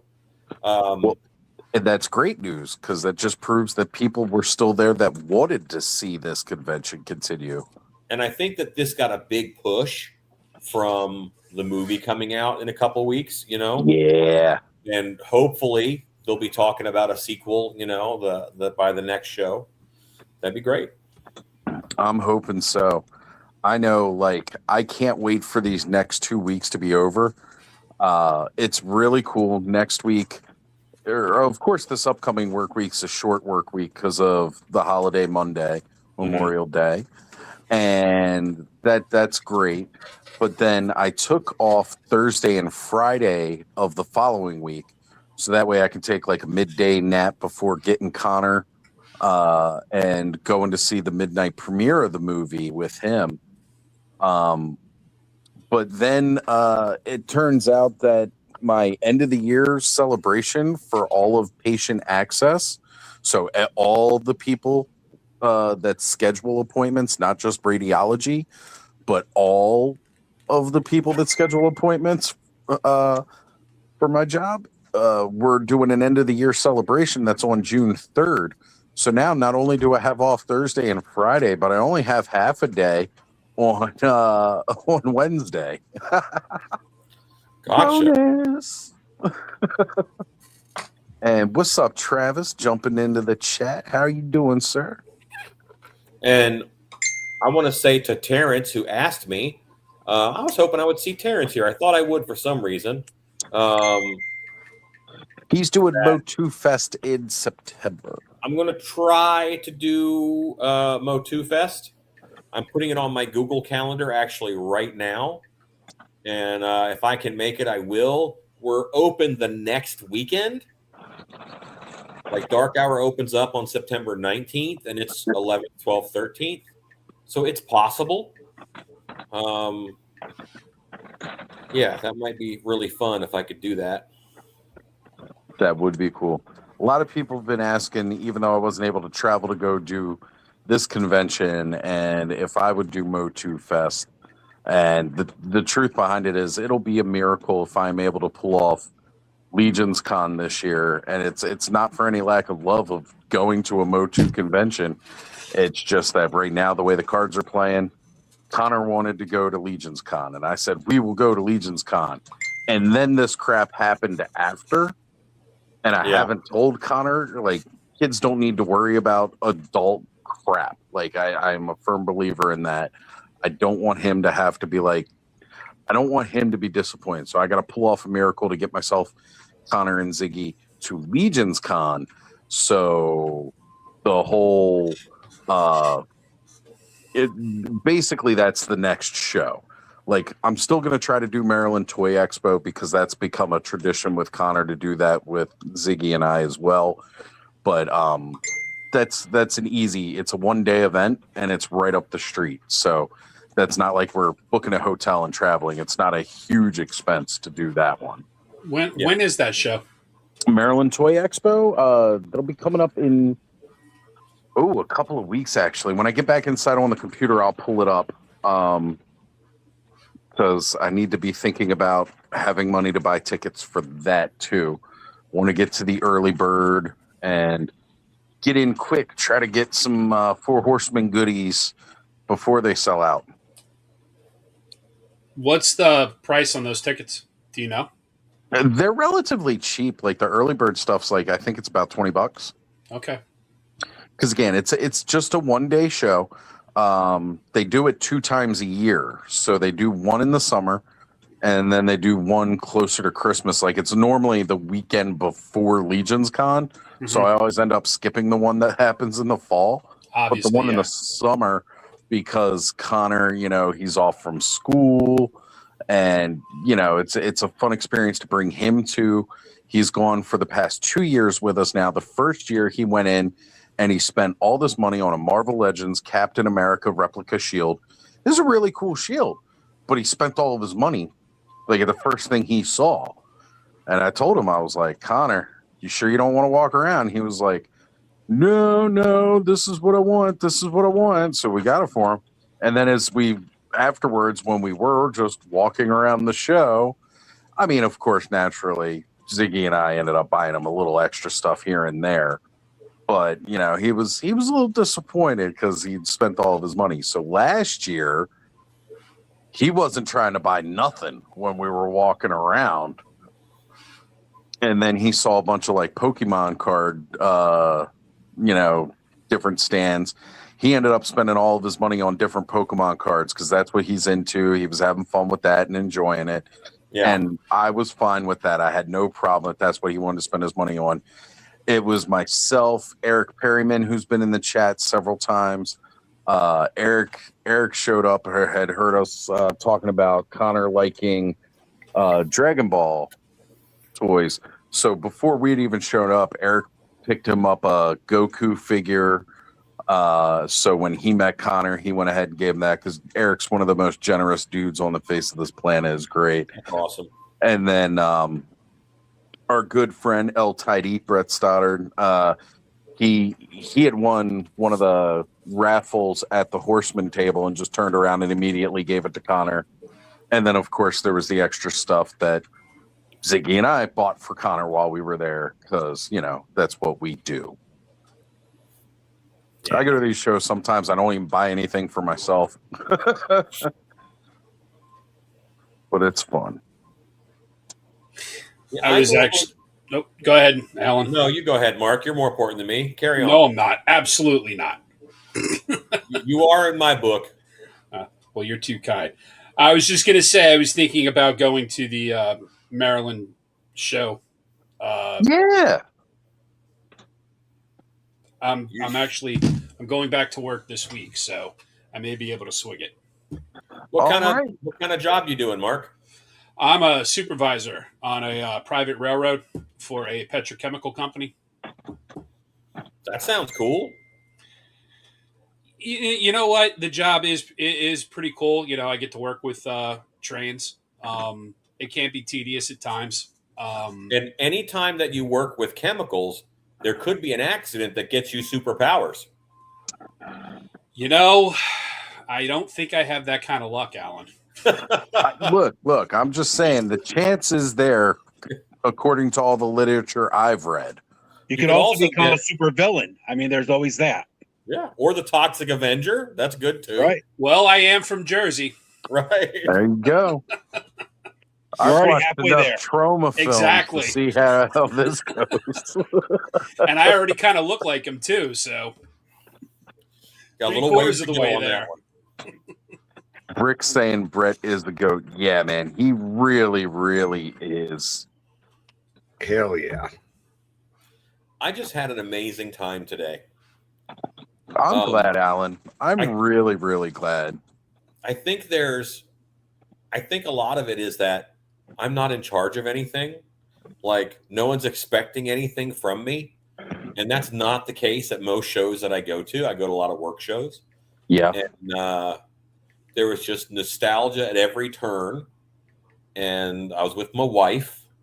And so she's my favorite person, and she's seeing my favorite things. It was just a good time. You know, that is one of the things that going to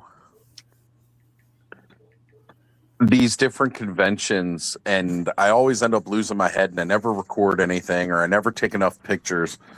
But that's because I'm trying to take in the moment and just enjoy myself in the moment as I'm there. And I don't want to have to worry about necessarily trying to. I don't want to say work because I don't view this as work. I mean, it is work in a way, but I don't view hanging out with you guys on a Saturday night and doing the channel as work. And I never want to frame it as work. So by putting pressure on myself to make sure that I do those things while I'm at a convention, feels like I'm trying to make it work, and I don't want it to be. I just want to have fun and hang out with people. Like I wanted to, you know, at Joe Fest, I was just very chill, relaxed, walking around, talking to all these people that who knows the next show I'm going to be able to see most of them at, you know, last year. And it's the same thing at Legion's Con this year. I knew I was only going for the day, so I was trying to talk to as many people as I could. But I knew standing in that Four Horsemen line was going to take a long time, and it did. But, you know, I still did get to see a lot of people and have fun. And, you know, that to me is more important than necessarily going to these shows and buying anything, you know? Yeah. Yeah. I enjoy seeing you guys, but buying stuff is very, very important. Well, we know for you, Joe. Yeah. I'm not I flying. all like the way over you, there but I like just to toys hang better. out. I can hang out with you guys here. Right. So Hang on. I want to address something here by time scales. Oz is completely on camera. If you focus, you can see an orange glowing dot in the very Yeah. center of Oz's field. And that is the cherry of Oz's cigarette. And I'm that is our, been here before. He should know about the infinite nothingness. exactly, that's our, he should that's know. our focal point for the conversation. Would you hand me Spike Ore from over there, please? Thank you, wife. Spikor with all that purpley goodness that goes with that orange. He's going to The get contrast? airbrushed. Oh, Nice. Is this the new movie Spikor or a vintage stuff? Ooh, Yeah, look I'm about at to open That that. is up. new movie Spikor. The spiked servant Gorgeous. of Skeletor I any lengths to recover the sword of power for his master. told myself I was not going to get the origin version since I was getting these, but man, I want that figure just because I will have to paint 100% of him. Oh yeah, yeah. He needs paint so I will have bad. so much fun. I have it in my head. I want like 3 of them. I want to do different ones. I want one that's like all black, but there's like cracks in his skin and there's like red molted Now, blood dripping Bud, out of him. What you could do is you could do what I did with Scareglow. I wanted to paint him, and I wanted to buy him. I did not want to own him, so I bought one, painted it, and mailed it to Oz. You can Yes, just he find did. other people who want spike ores that are painted, and you get the joy of painting them, and maybe they send you the figure to paint. There you go. That I'm too, gonna have if to- you want your Spikor painted, I'll do it. There we Paper go. shipping. There we Painting go. will be free. All right, Jay Astro. Good to see you here, brother. Says Oz Cena. You can't see him. What's going on, Jay Astro? I like it. I like it. We had Riley jumping into the chat. Good to see you, Riley. And I also saw, it's been a minute, but Jay Gonzo in the chat with us tonight, too. It's been a minute. Good to What's see you, up, brother. Gonzo? Gonzo's been coming into Radnom's chat every Friday, pretty much. So I see him every Friday.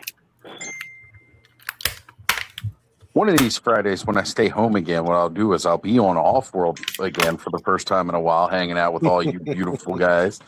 And then, of course, I'll have to, once Off-World's over, switch over. And what I used to really like doing is switching on to Radnom's stream. And he's got that smooth, soothing voice while he's working on the different projects. And he's got, that it's so relaxing. And it is. It's craft and chill. He's got the best name for that ever. And we do. We always love Radnom's. Yeah, it's good dude. Just a great guy. So if someone could embiggen me, I would embiggen. I think nope, it's not gonna let me when I tried to do it. Gave me the options coverage up. this is like with the light behind him, he's like Crown of Thorns Messiah Spikor. Yeah. Yeah. So he doesn't come with a right hand, but if you look, this is a piece that pops in like a hand. So he could have a normal hand if you just swap this out. It's not like Jitsu and Fisto where Yeah. it's weirdly down the forearm. This is just a pop-in hand piece. Like it's not any different. I think it's the same one they kind of used in the Turtles of Grayskull. For Yeah.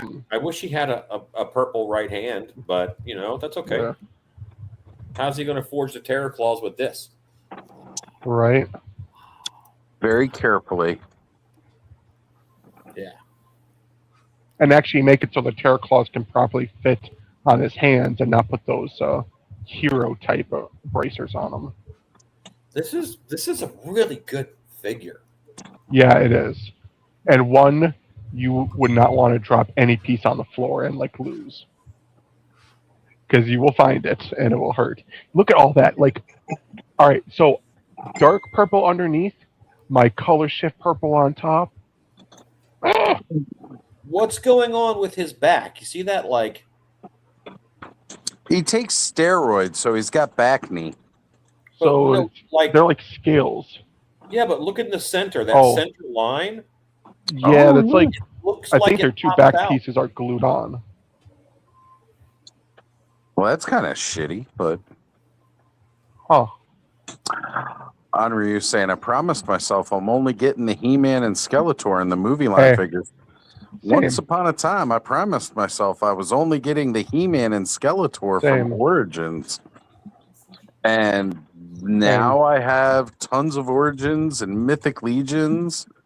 Look, Riley got the Chronicles Battle Cat yesterday. He's Oh, so I saw pretty, that. freaking beast.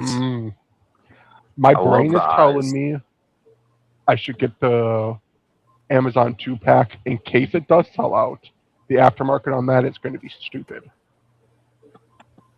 Where Yeah. Battle Cat's more available everywhere, even though I do kind of want Battle Cat more because I want to paint them.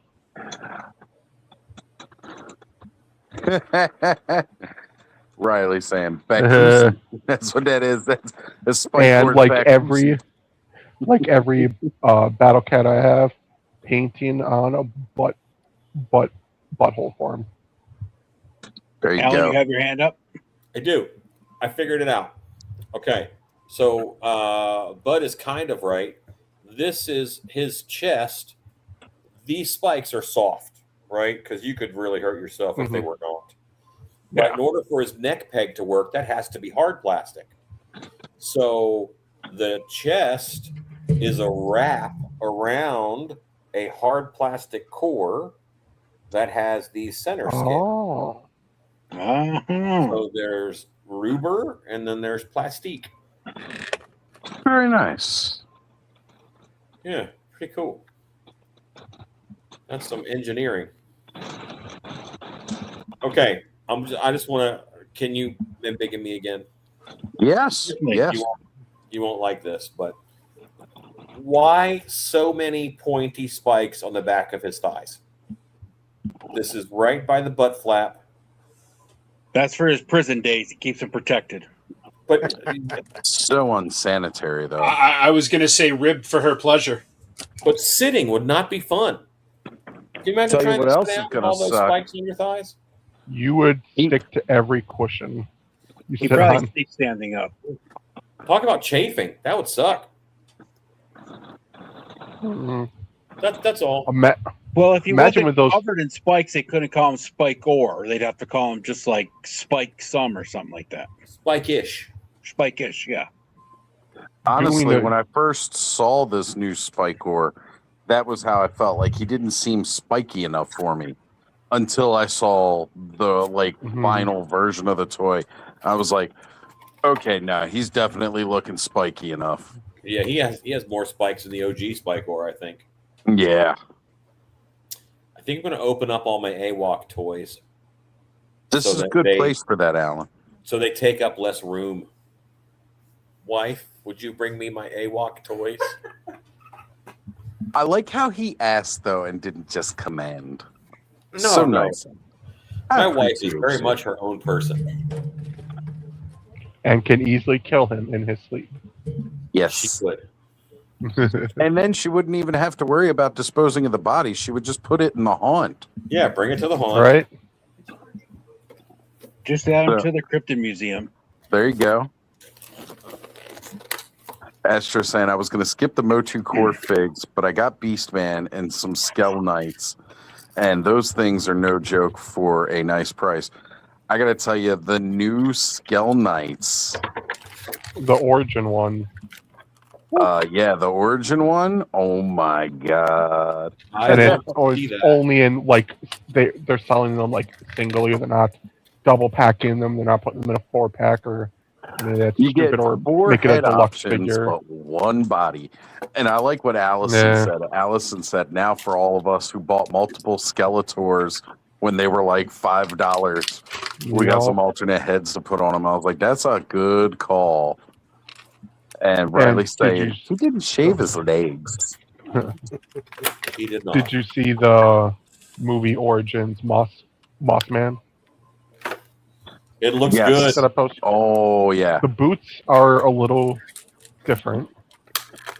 Although what I kind of want to do is get another mutated He-Man or the Ninja He-Man, the one that has the toe that's kind of exposed, Mm-hmm. and take those boots and like paint the toe green and slap on those boots, or at least like the swap out the actual feet. Yeah, yeah. So those got dropped into the Motuniverse planners, organizers chat earlier. They went up for pre-order at Smythe's in Germany already. That's where that image comes from. Wow. And people are a little disappointed that the Ram Man seems to just be like using the typical Ram Man body, but at the same point, it's like it's still so fucking cool to see. It is. I do kind of wish maybe they just use some of the cartoon collection body just to avoid the old vintage one. I mean, it's the vintage one is cool, but for Origins, I don't know. Right. I prefer my cartoon collection one over, because my actual Origin one is like laying in pieces. Well, I can't wait until we get the 2000X version of Ram Man where he's going to have the big body. He's already out. Ram Man from 2000X? Yeah. I didn't know he was out already. Yeah. Origins. He was Wave 2, I think. You're muted, Alan. Unless The you're not talking. 2000X cartoon collection. I think I did a custom of him on your show, Oz. Did you? Oh, Yeah. man. How did I miss Yeah. him being out? I was waiting for his big ass. I actually didn't get him because he's too big. He's a beefy boy. Yeah. I want my Ram Man to be a short little powerhouse, short king. All right. I'm going to have to hit up Yeah, Amazon probably. and He's get on him. Amazon. Yeah, because he was one of the ones that I wanted from the 2000X Yeah, line. like he's Because I like that my almost has to Ram be a Man new to be buck. bigger. Yeah. like this, how big he is, like wide. That has to be something new in there, unless that armor, like they are using the like Andre the Giant body, but the armor he's wearing is like really thick and padded, so it makes You know him like, why? even bigger. You know why I wasn't remembering him coming out? Was because I was waiting to see him in store because we were seeing some of the 2000X come through in Targets, and he just never popped up, and that's why I just assumed he hadn't been out yet. My Because bad. Roboto is the newest one. Yeah, yeah. Well, I figured like they would kind of start staggering some of those bigger guys too. Yeah. Want a big old Whiplash now from 2000X. Big. Oh, that one I'm getting because I did get Clawful. I'm pretty much probably just going to get the deluxe figures and ones that like I definitely want a newer Sorceress. And I think I saw something hinted, but I don't know if it's real or not. I'm still debating whether I actually pick up the Skeletor and Evelyn from that because they look good too. The Skeletor I hate the swords. They're too big, too thick, and too wonky looking. Like it looks like he's holding the toy swords. 200X? Yeah. The 2000X Skeletor, but the body looks great. The armor perfect, but those swords. It's like he picked up a toy version of that sword and decided to run out into the field. It's like they look like oversized, like snippers, like a hedge clippers. I like it better than the one that came out with the first version of the 2000X, where it was basically just a Origins body with a different head on it. Because that sword doesn't come apart; it's just one solid piece. No. Whereas at least this one, the sword splits. And then they're supposed to be doing Keldor as well now, like an actual full 2000X Keldor. He's like in the next wave, I think, the Orca one. Right, which again, I already got Keldor from the Rise of Evil 2-pack. I even got a separate one so I can make Battle Armor Keldor.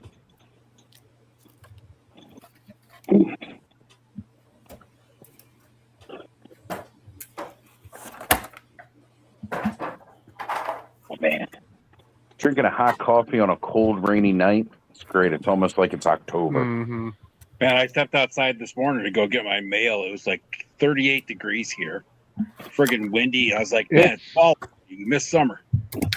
Like it was up in the 80s, then it dropped down to the 50s, then it kind of leveled out to 60s, then it went up to 78. Now it's back down to about 50 something. My body feels like crap right now. Just got no idea what to do. Because even though we joke about the whole one kid in the ass not going to the store, like what it affects my body is like makes me retain water because I get dehydrated faster because of the weather change. So when it gets like really hot really fast, I am just in bed fucking feeling awful. So weather change sucks. Henri is saying exactly what I don't want to happen. He's debating on getting the 2000X line, said he'd have a lot to catch up on.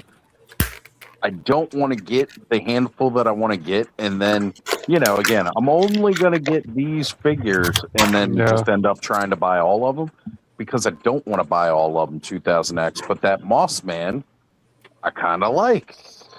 That's the joy in not being a completist. Yes, you get to cherry pick. I mean, when Origins first came out, I was like, I'm going to get everything they put out. And then it became so hard to collect, I got pissed off, and I was like, okay, I'm not worried about collecting all of it anymore. I really am just going to cherry pick from here. And that's what I've been doing. And I know Troy sent me the link, Mattel Creations, earlier. Yes, I have to get a Club Grayskull membership for a month, and I can still get Shirella and Despara for like pretty cheap right now. And I've been thinking about 11. doing that. They're really good figures. Yeah, I want both of them. I do want both of them, but I'm also trying to be good. All of the bad guy Origins figures, and I get the good ones that can be made into bad guys easy. Are you going to get the Expandor that they've just been showing off? I probably will. Yeah, I like him. When he goes on sale, I'll definitely grab him because he is cool. It's just so many figures to get. Well, like I said, again, the 1986 Mo2 video that Ken, Adam, and I just finished up, and Ken will be dropping it eventually. Don't know when exactly, but he will be dropping that. Of course, Patreons will get some early access to that. So the original story for Extendar, him and Dragstore were friends. Dragstore wanted to, beef himself up a little. And then, hey, wait a minute here. Do my eyes deceive me? We got the Thanos copter in the house. The wild Thanos copter appears. Yeah, I'm still driving home. Were you only going up for the day, or are you gonna go back tomorrow? No, I just today. I was thinking about staying a couple days, but I didn't book a hotel room and I didn't feel like paying for one. So There's probably enough people that we know there that you could probably just crash in somebody's. it's all right. How you guys doing tonight? I think I would have been doing better if I was out there with you guys getting to meet everybody today, but I'm doing damn good though. I got to meet Thanos for the first time. Yep. I had to put the box around his head like, oh, that is Thanos copter. Yeah. This is that looks about right. Well, see, the cool part with Thanos copter is if you get that one Valaverse figure, you just carry it around, you start holding it up to people and be like, nope. I would never buy anything from him, but that figure and then the two like Jason David Frank, that film that he's doing, the White Dragon, Legend would be the only things I would ever buy. I gotta say, I would have the a green and white white Ranger. figure. Well, I'm glad you jumped on with us, brother. How was your experience today? It was cool. It was really cool. It's good to see Alan. Hung out with Cobb for a while. Saw Brick, Skelly, Kenzo, Mikey. It was cool. That's great, man. That is great. I'm totally jealous of you guys all getting to hang out today. It definitely, man, would have been a really, really cool, awesome place to be. Finally getting to meet all you guys and just having a great time. Celebrating Masters of the Universe, seeing all the other cool stuff that's there. All that stuff they got from like MGM with the life-size statues and all. Man, it was great to see those. The sword stand and the sword there. Saw Faker Battle Cat's pose where he put his Faker sword in there. That was great. That was cool.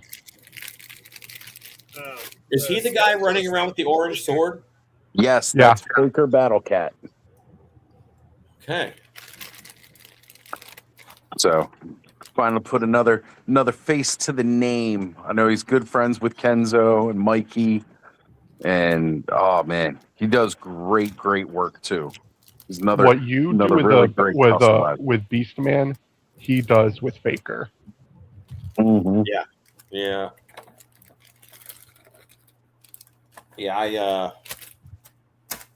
I'm familiar with his work, but I didn't know what he looked like.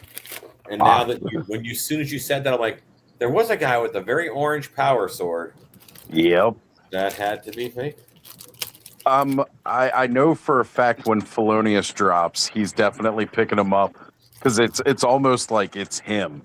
It's Baker colors on a cat, on a lion. So yeah, I saw the Brawler wave from AWOC. yes. Oh my God. I got to hold them. They're so good in hand. They're so Yes. Yes. Saw him briefly at Legion's Con, but then got to see him more at ZoloCon this year. That was so good to finally see those some more because I've been waiting on those Brawler Bucks, and they are gorgeous. Them chonky boys. I missed you at ZoloCon this year.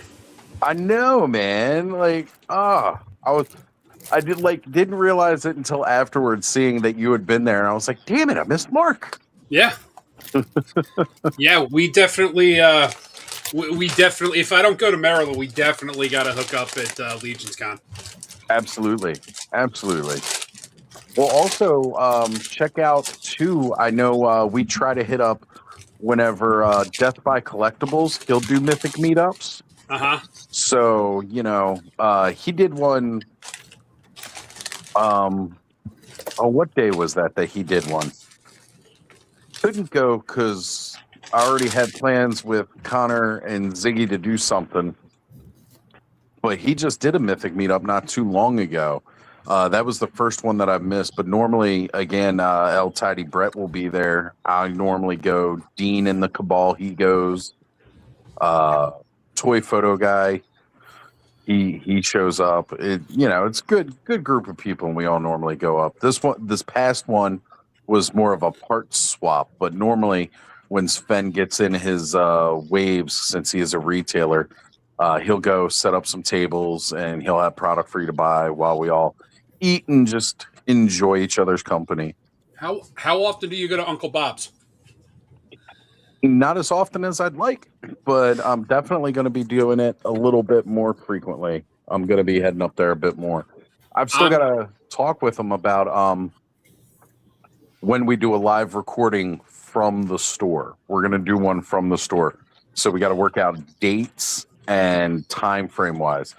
Because I'm normally doing my show, we do it late, 10:30. If we were going to go up and do a live broadcast, I wouldn't necessarily just kind of want to do it late. I wouldn't mind trying to do it a little bit earlier. And then while we're live, tell people to swing through Uncle Bob's. If you're in the PA, New Jersey, Maryland area, swing through Uncle Bob's. I'm going to be going to Uncle Bob's when Ashes drops. I pre-ordered some figures through him, and I told him I would come pick them up. Okay. Yeah, I've actually got to reach out to him and see if he's got some figures left, because I did want to pre-order as well from him, because I don't know if Alan's got the wave coming in, but I got to get me some Kai Pacha. So that's one of the big things coming in on the list. And then, of course, the Horsemen, they gave us our little teaser this past week. Joe, I go to Joe as our main Mythic Legions correspondent because he buys it all.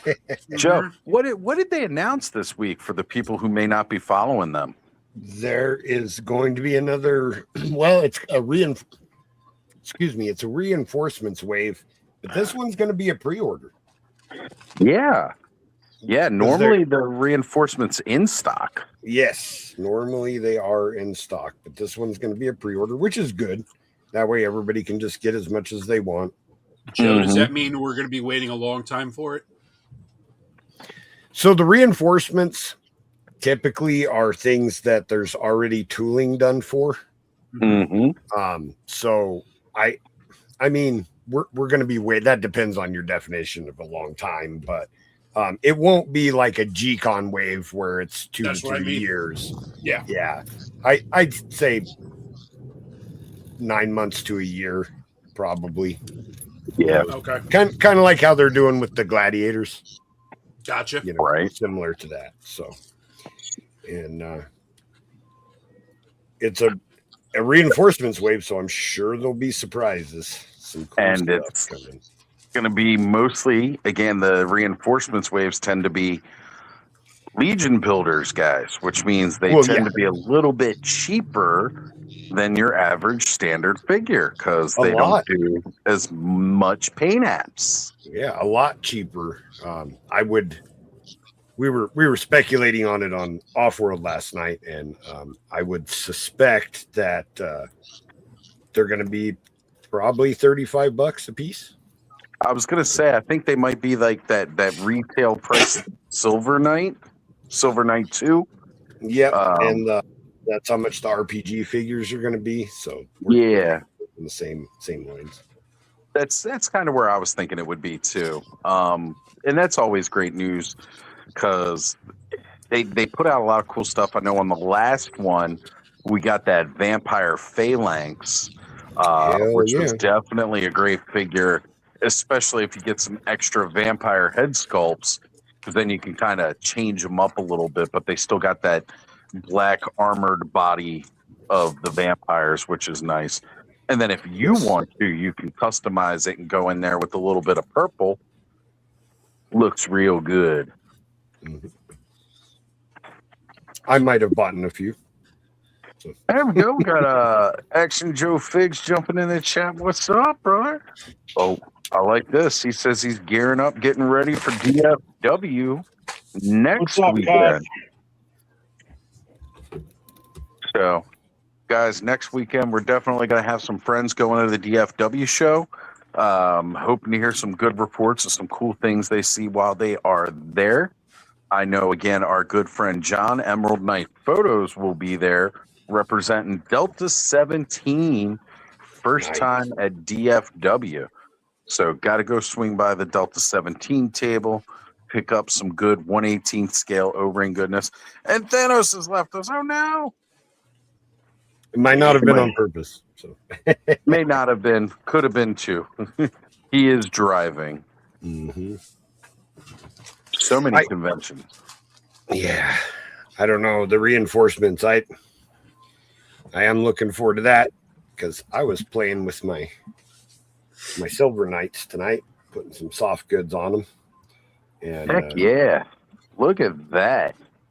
And some of the speculation that came up on Offworld was that they'll have character packs for the reinforcements, kind of like what they did for the RPG. You know what? Hey, yeah, that would be cool to see. I'd be really, really interested in that. All right, here we go. That would be the smart money, the smart move. Absolutely. Yeah. Put some builders, then put some character packs out. Smart business. So Action Joe Figs is heading and will be buying their first Savage Crucible figures. Very nice. I know they've got something coming up. Some of those, if you've been waiting to try and get some of those figures that you've been seeing at the cons, those should be coming up for sale. I believe he said in June. Which ones? The after Brynar. Brynar and then the dead dude that looks like Skeletor before he turned into a skeleton head. And Yeah, Elric. they're at this show, and I was looking at those figures today. They are good. That Brynar is amazing. I love that figure. I may pick up a few of those tomorrow. Those are quality figures, man. You'll like the Savage Crucible. Those are quality figures. they've got like head packs and accessory packs. Yep. And I was definitely going to get some of those. Is that cat dude? Yes. Yes. Yeah, I want him. The more I see him, the more I want him. I definitely managed to have Terrence help me out pick one of those up from which one happened? Toylanta? Yeah, it was Yeah, Toylanta. I believe it was Toylanta. He ended up helping me get one of those figures. And man, he's just awesome. He's a blade master. So Yeah, he's got all these different swords. Really, really freaking good. They've got a drop for DFW, a drop figure that they haven't showed off yet. So don't know what that's going to be. It's not exclusive, but it's a drop figure. Right. And then they have a drop figure for Joe Fest. And I think right before Joe Fest, a couple weeks for Joe Fest is when Brynar and that other dude go up on their site for sale. Yeah. Yeah, that was what I remember them saying, that they were going to have them. So really, Brynar is the cat wolf figure, Kaz. You won't be able to miss him because he's the only character that's going to look like a wolf or in a cat with a cat head on the side. Yep. He comes with like a wolf looking head, canine looking head, and then he's got a cat looking head as the extra head. That head's available in a different colorway for the Jaeger figure on in one of the heads packs that they have up. But they did it in the white furred version to go with Brynar as an alternate head sculpt, and it looks really, really good. But I like the cat head more, that more Lynx style head on it. Yeah. Brynar will be my Savage Crucible pickup at Joe Fest this year. Yeah. And depending on what the drop figure is, that might be something I get to. I'm not going to lie. I was kind of looking at possibly getting another Brynar just to put the other head on one. Yeah, both and those things again, are cool. Comes with a ton of good accessories. They're also going to have the Elric figure available in June. Elric. Yeah. Yes, Elric. That was the third one I was trying to remember because he wasn't Savage Crucible specifically. It's just a licensed property that Harbinger is doing. That's another good one. I'm still waiting for news on Death Dealer. Yep. Well, it'll be coming along. The Frazetta properties on both sides, Frazetta Art Museum and Frazetta Girls, both extremely busy right now because they've got them coming out. The Death Dealer should be coming soon because, Elric was a couple months late, so I imagine Death Dealer's going to be even later. I have two of those on pre-order, Death Dealers. When I was in the Army, my unit was we used the Death Dealer as on our flag and our shirts and stuff. So yeah, and again, the Savage Crucible stuff, aside from a little bit of the hiccup early on with the feet, solid, just solid figures overall. They're good. Ed, we had a cool little symbol that struck fear into the hearts of our enemies. Nothing like Death Dealer. It was just this little EGA. Yeah. Got a bulldog. We didn't have to advertise, Our reputation preceded us. It was our platoon for our commo that we used the Death Dealer for. So it wasn't mandated by the government or approved for that matter. We just used it. They approved you for stuff? No. Never. Well, he was in a different other than branch. more duty service, that's all. Uncle Sam's misguided children. All of us. Mm-hmm. I like that though. Looking forward to checking out the Death Dealer. That's going to be good. Again, there's just so many camp good toys coming out right now. No matter what you're in, Marvel. I'm trying to budget how much I'm going to spend on It's so stuff tough. at Joe Fest, and I'm like, Jesus. It's so tough because there's so much more that you want to keep buying. It's even worse when you see it in person too. Then it's just like, oh yeah. Well, It's did you guys salesman tactic, putting it in your hand? It sucks. did you guys see the Valor drops on Friday? Nope. Can't say that I did. Yeah, he dropped Series 6 and his DFW exclusive. I forget what his name is. It's all up on Valorverse's site for sale. Okay. Well, that's good. Good. Glad he's still, pumping stuff out, getting his business out. It's good. He I know Marvel Legends, they just did like some new announcements. Some people are looking at that lizard figure they're coming out with now and they're like, what the fuck? It's like, do you guys not remember the old 60s cartoon? I like that lizard figure. Like, it looks so goofy. It's meant to look that goofy. But everybody's also just looking at that other lizard figure that they had just released not too long ago, where it's got the McFarlane style head and then the dinosaur style head. And then they're looking at that. It's like, guys, if it's not for your collection, just move on. Yeah, but that's going to be for San Diego Comic-Con. And it's based off the cartoon. They didn't even put the webs on the front of the Spider-Man suit because that's how it was in the cartoon. That's how it was in the cartoon. You'd be lucky if you'd get like a frame or two of him in the mask with the webs on the mask. Yep. But they weren't drawing the lines all over his body. Ain't nobody got time for that. Hell no. Man, it would have taken forever for them to get those cartoons out if they were doing all those lines. Animation would have been too much. Forget that. Yeah. Back then, it was all done by hand, Right. So yeah, that's why he never had stripes on his suit in the cartoon. And that's what they made that to look like. And I think it's a really, really cool throwback to that. You're getting that classic Electro. That's another really fun one to do. I mean, if it's not for you, you could just move past it. That's all you got to do. Come on, it's San Diego Comic-Con anyway. How many people are actually going to be able to get that? Well, if we have it our way, we're going to have our boots on the ground Mikey out there telling people to get the hell out of the way again for Ostradamus Toys Live. And then he's going to run up and snag some Marvel Legends for people while we're live. Actually, I think that was Jay Astro last year wanted the Savage Land 3-pack that we managed to snag it for while he was there. He was just walking up, looking at what they had, and somebody's like, "Hey, do you mind getting in line and getting that for us?" So we went through the line with him and just waited while he made the purchase and secured somebody that was hanging out with us and chilling, and because for anybody who doesn't know, San Diego Comic-Con, we go live 24 hours all day Saturday, seeing what's going on at SDCC, talking about it with all sorts of different people throughout the day, which we will be doing again this year because it's become a staple now.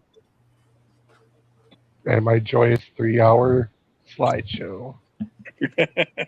We got 24 hours to fill, bud, so your 3-hour slideshow helps take a nice chunk of that. Yeah.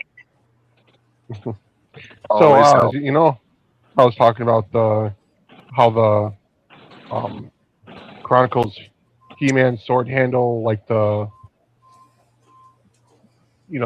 paint on it doesn't scratch off.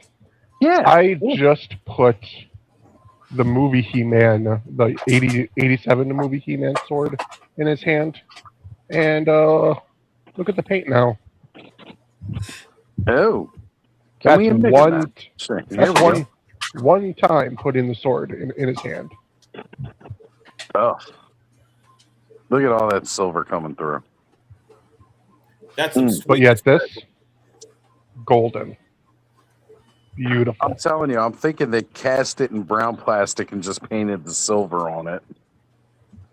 It's a good way to prevent paint rub. It is, but I think this is silver plastic. Because it did kind of have a little bit of that swirl in it. Maybe. I don't. A part of me wants to like sand part of this down, but then, paint to fix it, but I don't want to sand it down just to prove you wrong. But I also do. Hey, by all means, do what you like with your toys. Can There I we just go. say, I have a lot of respect for the Lizard as a supervillain. He's very straight to the point. What does he want to do? He wants to turn all people into lizard people. Why? Because he wants to turn all people into lizard people. There's really not a good reason. He just thinks it's a good idea, and that's what he keeps trying to do. I respect that. He feels that it is a superior way of being since turning himself into one, right? So he's like, I would gladly visit a city of dinosaur people. Right? Well, that was the funny thing, too, because it was like the Lizard was always that villain. He wanted to do that. And then I forget when they introduced the character, but Stegron, the living dinosaur. And essentially, it's the whole same exact fucking backstory. Yes. Turned himself into a living dinosaur and then wants to turn everybody else into dinosaurs.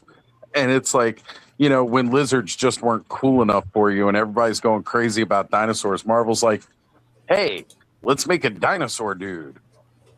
And it's like, just give him the same backstory as the lizard. It'll be cool. All right, so it wasn't Jay Astro, but I remember somebody did. I can't remember who it was. And I'm not going back and watching a 24-hour stream just to fucking figure it out either.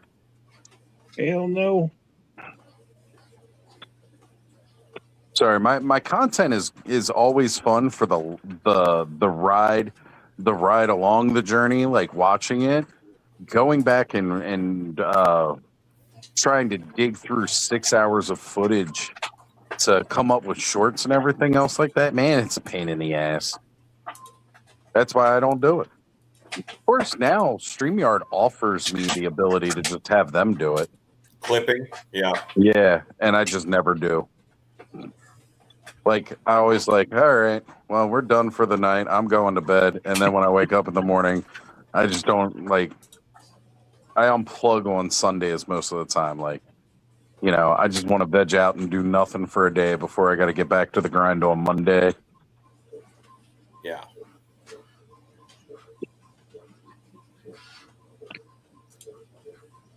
Gentlemen, I think I'm going to tap out because I've had a heck of a day.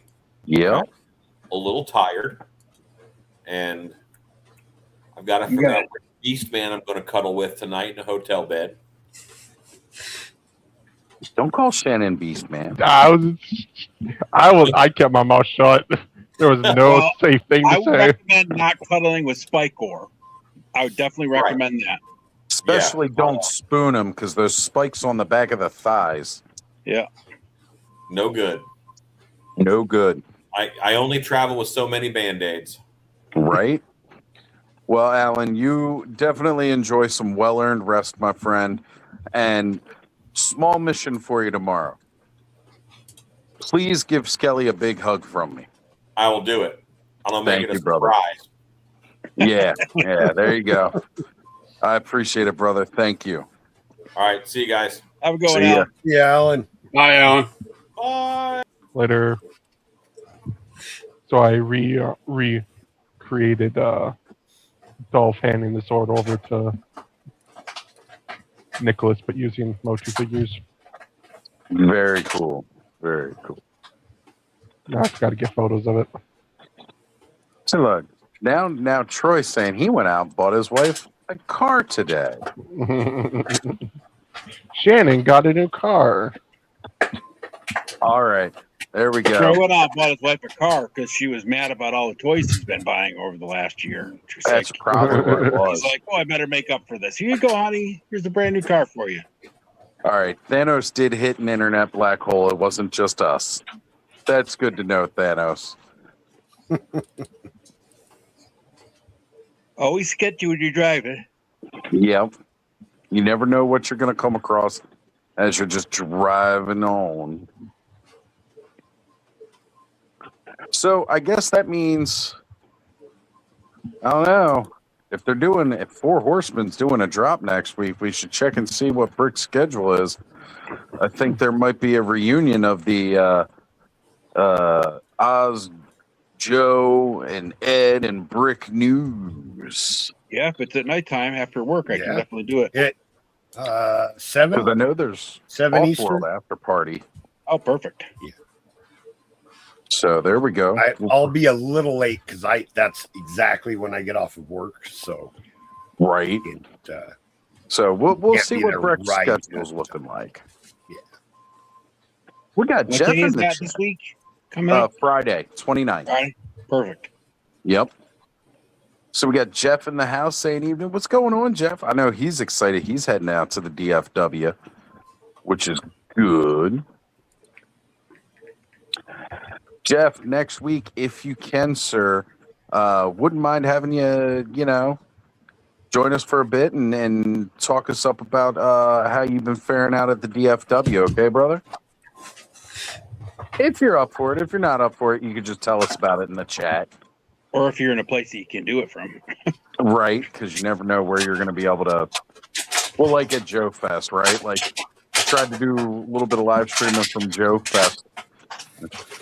Who's doing the plastic crinkles? My dog. I'm sorry. Oh, that's okay. I was just wondering who it Sure, was. blame it on the dog. I thought You know it how was, that is. She loves plastic bottles. he did it right. He blamed it on his dog. He didn't throw somebody under the bus. Excellent. Awesome. She waits until I get on live, and then she'll come up here with her plastic bottle and go under my desk and sit there, and she'll chew on it a little bit, then she'll stop and she'll lick my leg, then she'll go back to the bottle, chew on it, and then go back to my leg. And it's like this for like 40 minutes. She's licking my leg right now. She should meet our friend Punk's dog, Roman.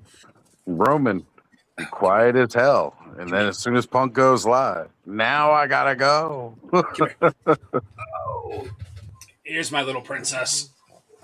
There we go. Look, yeah, he's got a hotel room. It's a Place has pug. internet. Yep, it's a pug. Oh, what happened to your snout? She's It's 4 years okay. old. I got her when she was 2 months old. We used to have years ago. We used to have a pug, Gracie, and Okay. I always used to make a fun of her and call her Shovel Face Right? because it What looks like happened someone to took a her shovel to her nose? face. What happened to your nose? Did you run into a wall? They're adorable, though. Absolutely Yeah, they are. adorable. Amazing dogs. I'm a fan of dogs. I like dogs. I don't like Oh, it yeah. when they chew toys.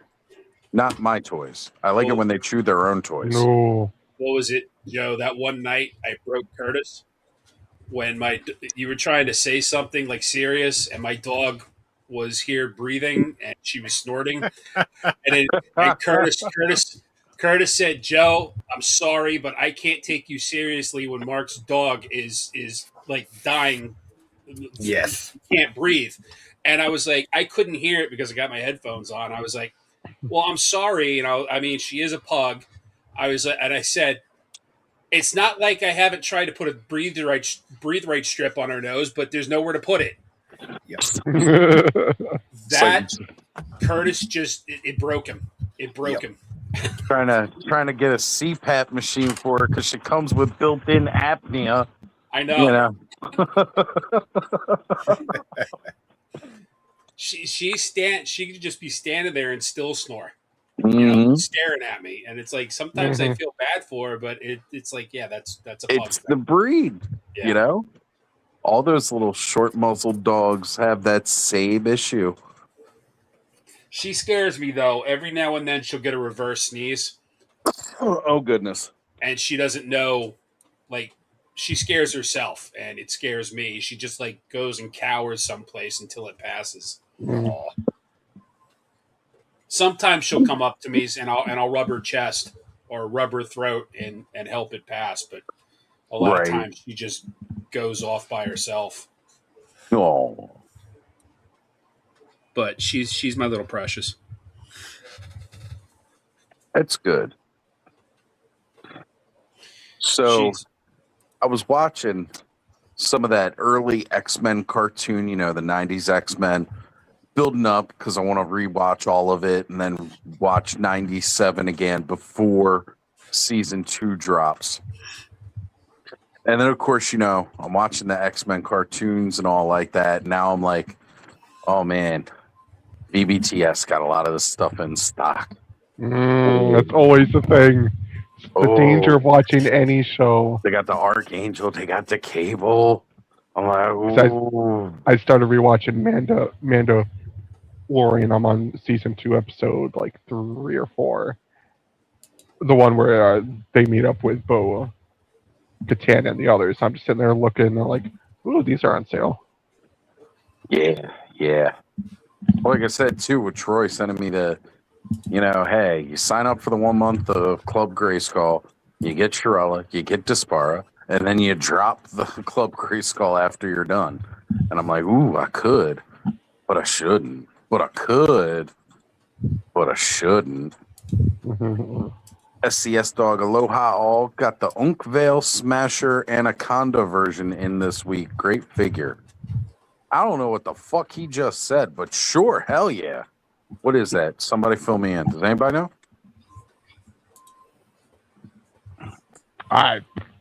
Nope. We got no idea. If it isn't Motu or a little bit of like Marvel and Mythic Legions, I don't know what it is.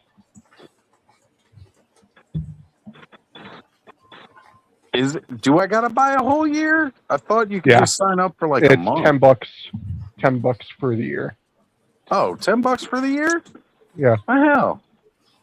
I didn't sign up for it because I thought it was $10 a month, and I was like, yeah, just save myself my $10. All right, if it's $10 for the year, then I might just do it. Yeah. It's worth it. There we go. The Sexy Ice 2019. Got you. We know about that Sexy Ice. Rick done showed us and destroyed all of our minds. The freaking articulation that those figures have. Oh my God. I mean, Rick brought that up. You guys know Kenny. Kenny pretty much really collects mostly Motu and then whatever he can get on clearance at the Ross-Con. And most of that stuff's kind of like, a lot of times it's customizing fodder. But he saw Brick Sexy Ice and then he went and bought it too because it was just a good looking figure. All right, Ryu, thank you for joining us, brother, man. Always good to have you here. Go get that phone charged up. Mine's starting to dwindle itself. It was at 70% when I came out. Now it's at 39. So after this cigarette, I'll probably go back in and get back on the computer again. But when I don't have stuff to do at my desk, like opening up toys to keep my hands busy, it's just nicer to come out here and smoke a cigarette. Plus, then I'll watch Joe puff, and I'll be like, oh, man, I want a cigarette. I'm a bad influence, Oz. You are, Joe. God, you go buy Mythic Legions, and I'm like, man, I should buy some more Mythic Legions. Give them out smoke a cigarette, and I'm like, damn, I should go smoke a cigarette.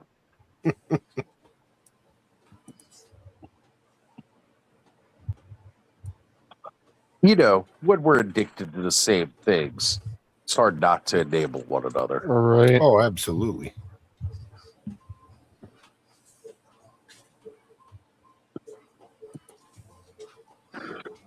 So, Mark, since you're entering this world of diorama piece making, aside from the archways, any other plans on what you might want to be making? I have, yes, given that some considerable thought. I'm toying with an idea. I don't know how it will go over. So, as well as I do, everybody's got a fodder bin full of heads, right? That we do. And you just don't know what to do with them. So I'm thinking of You know those NECA headstands that we use in the customizing community to paint heads? I'm thinking of making like a plaque with a bunch of head mounts on them, like an elbow shape, L shape, with a ball on the end, so you can start mounting these heads and hanging them up on the wall or something. Nice. Instead of leaving them in a fodder bin. That would free up one of my bins so I could put all the extra hands in. Yeah, I don't know how well that'll go over, but there's all kinds of dios that I got my eye on. I'm currently looking at a throne made out of wood. Be perfect. Joe said for Xylonis Flock or Legendary Barbarian. Nice. I think I showed you that piece. Yep. Where we were on that subject about those torches that Brick's brother makes with the skulls. Yeah. So taking those skulls off those pedestals and putting holes in so you can put those torches in. Dropping those skull torches. Is like, yeah, I think that would be pretty cool. That would be rad. Yeah. I've got, I really have to print like one of everything out and not even make it to scale, just make it small or whatever, and then take pictures and then start showcasing them, going, this is what I can make. If you want it, let me know, and I can scale it up to the proper size, and just go from there. Because right. if I were to print, like, I have got so many like Castle Ruin pieces I could make. If I were to do that, I would have to start moving all my mythics out of here just so I can put the dios, because right. they would take up a lot of room, and I just don't have that space. So I think I'll just shrink them down like miniature style, take pictures of them, and then just specify that I can rescale them for mythic or for whatever. Right. One of the things that I was thinking about that would be really cool is a lot of people do pillars and like people will do like stairs and stuff, but like bridges or catwalks in that old medieval fashion. Yep. Like doing something like those, so that way you're really adding like some multi-tier to your display, going across from one to the other. I was tinkering around with doing a spiral staircase type column with foam, but it was beyond my engineering skill at this point. I learned some stuff by trying to do it. I'm certain if I went back to do it, I'd be successful this time around. But I have since tinkered with Tinkercad, and I've coming up with a design for a spiral staircase. That's awesome. With a cutout column, column where the staircase is going up. Nice. That is always cool. I remember one of the first getting into Mythic Legions, and it was on Shooting the Shelf. I forget whose picture it was, but they took a picture and they had like some of the vampire characters coming down a staircase, and just on the inside of the staircase they had Dubon, like he was hunkered down, spying, scouting, and like the vampires were coming down the staircase. I can't remember who took the picture, but when I saw that picture, that gave me my idea for my gray cloaked troop of vampire hunters, like just putting different heads on Dubons, and those are my vampire hunters.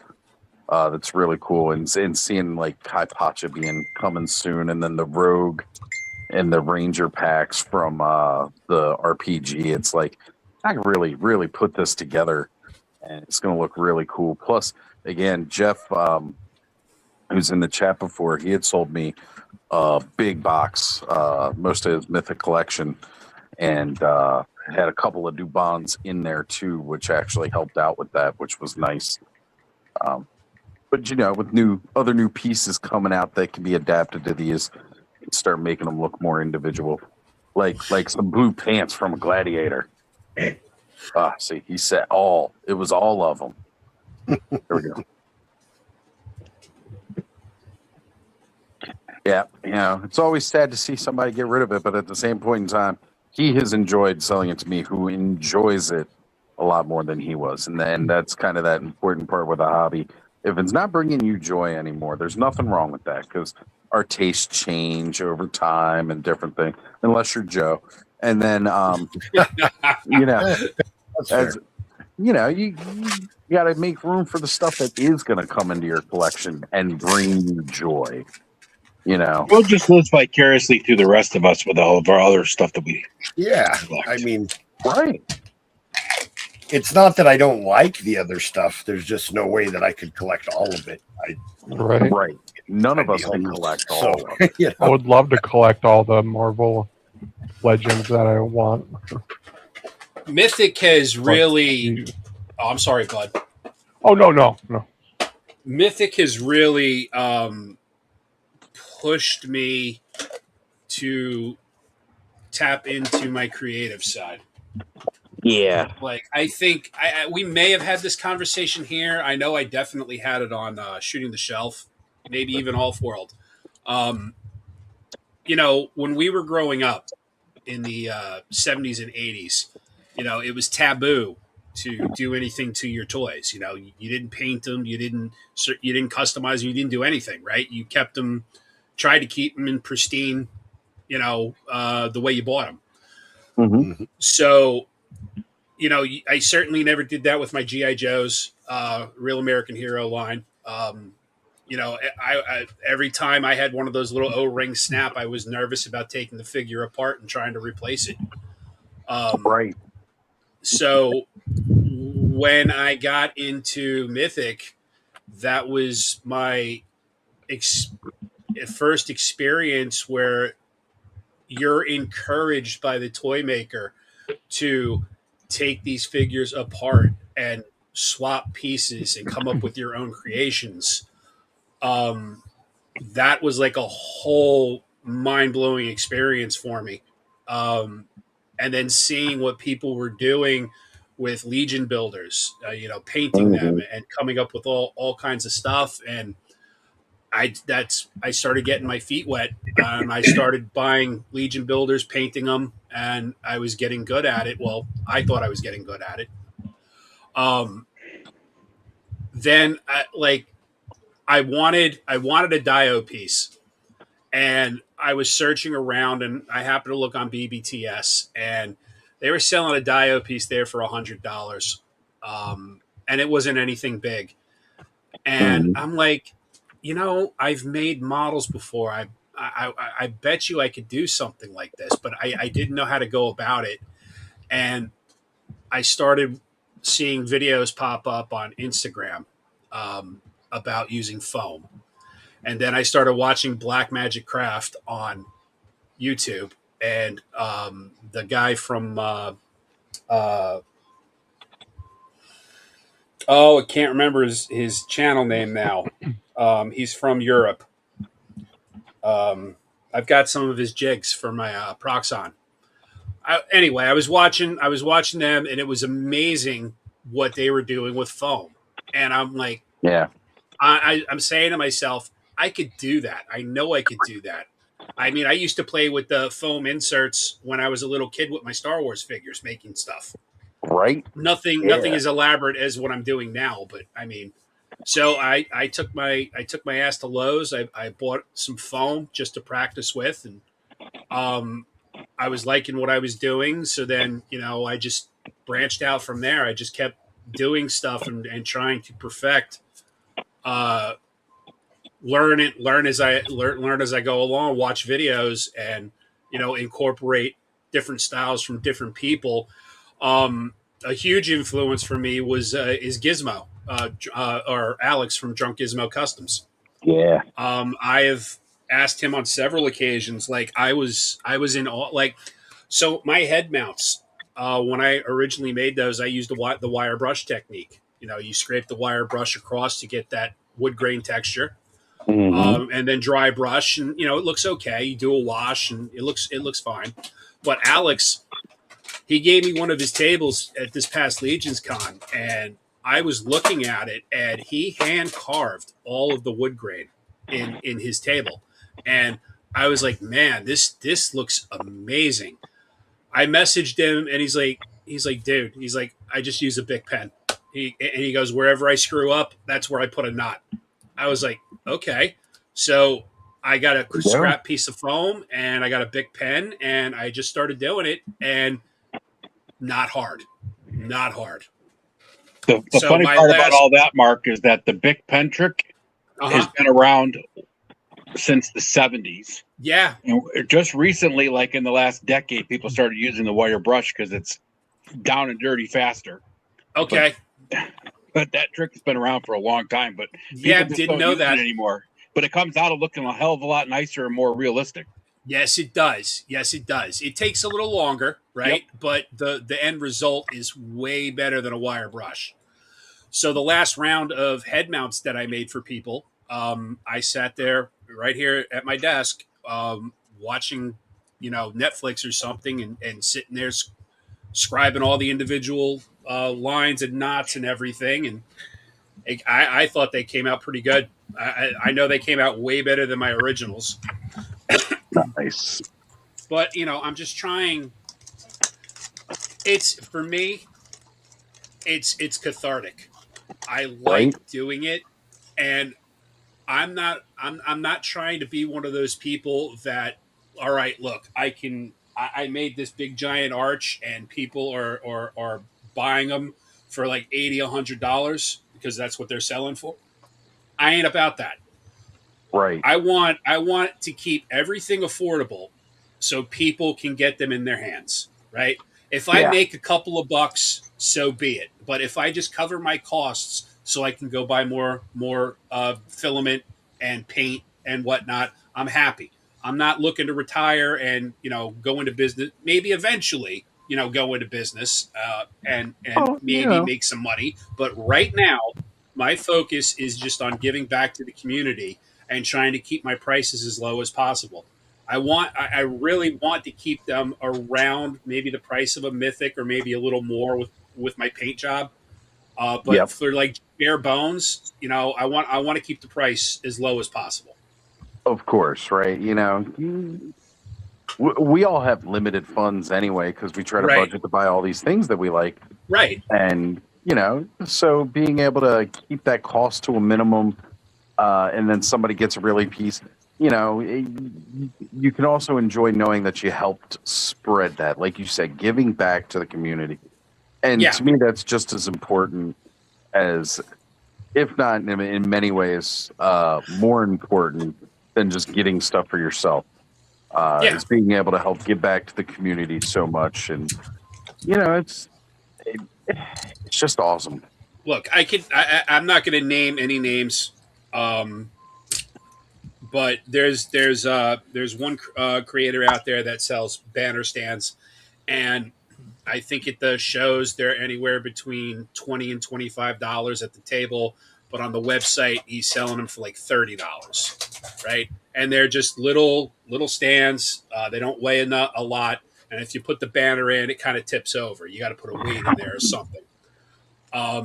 These, I'm using more plastic than he did.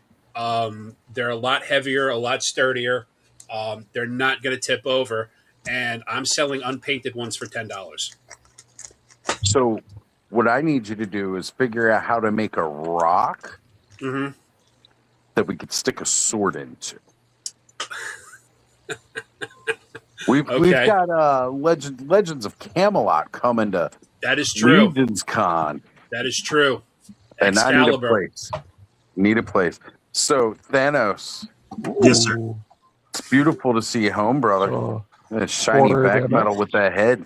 Is that head a new acquisition from this amazing Motuniverse? Yeah, it's Hordak MX. He had picked up a cowl, head, and then a new sword for She-Ra. Oh, very cool. Yeah, the much better looking sword.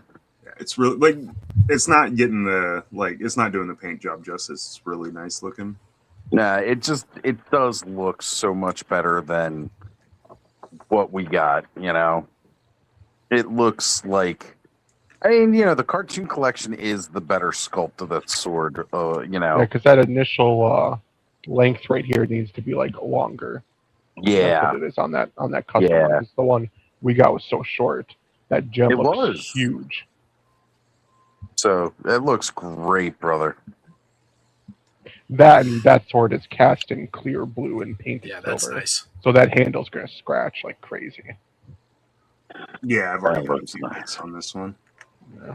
So, Oz, what kind of rock did you have in mind? Have you Dwayne. seen the movie Excalibur? Yeah, Oh, sorry. like 1,000,000 times. Something like that.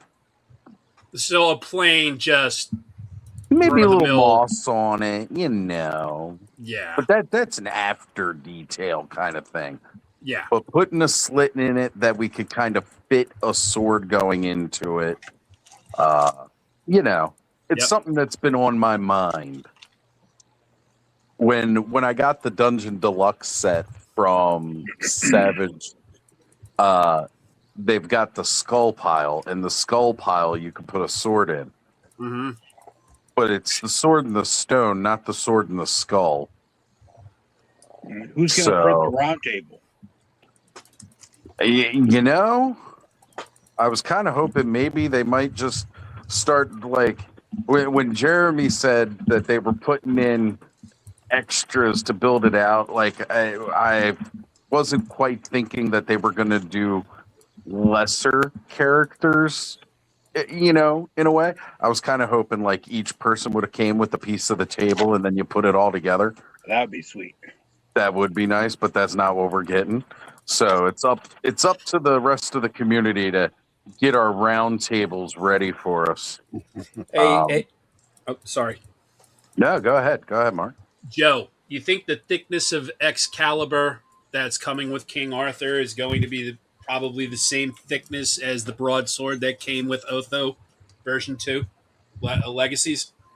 You have to ask Joe because I didn't get Otho yet.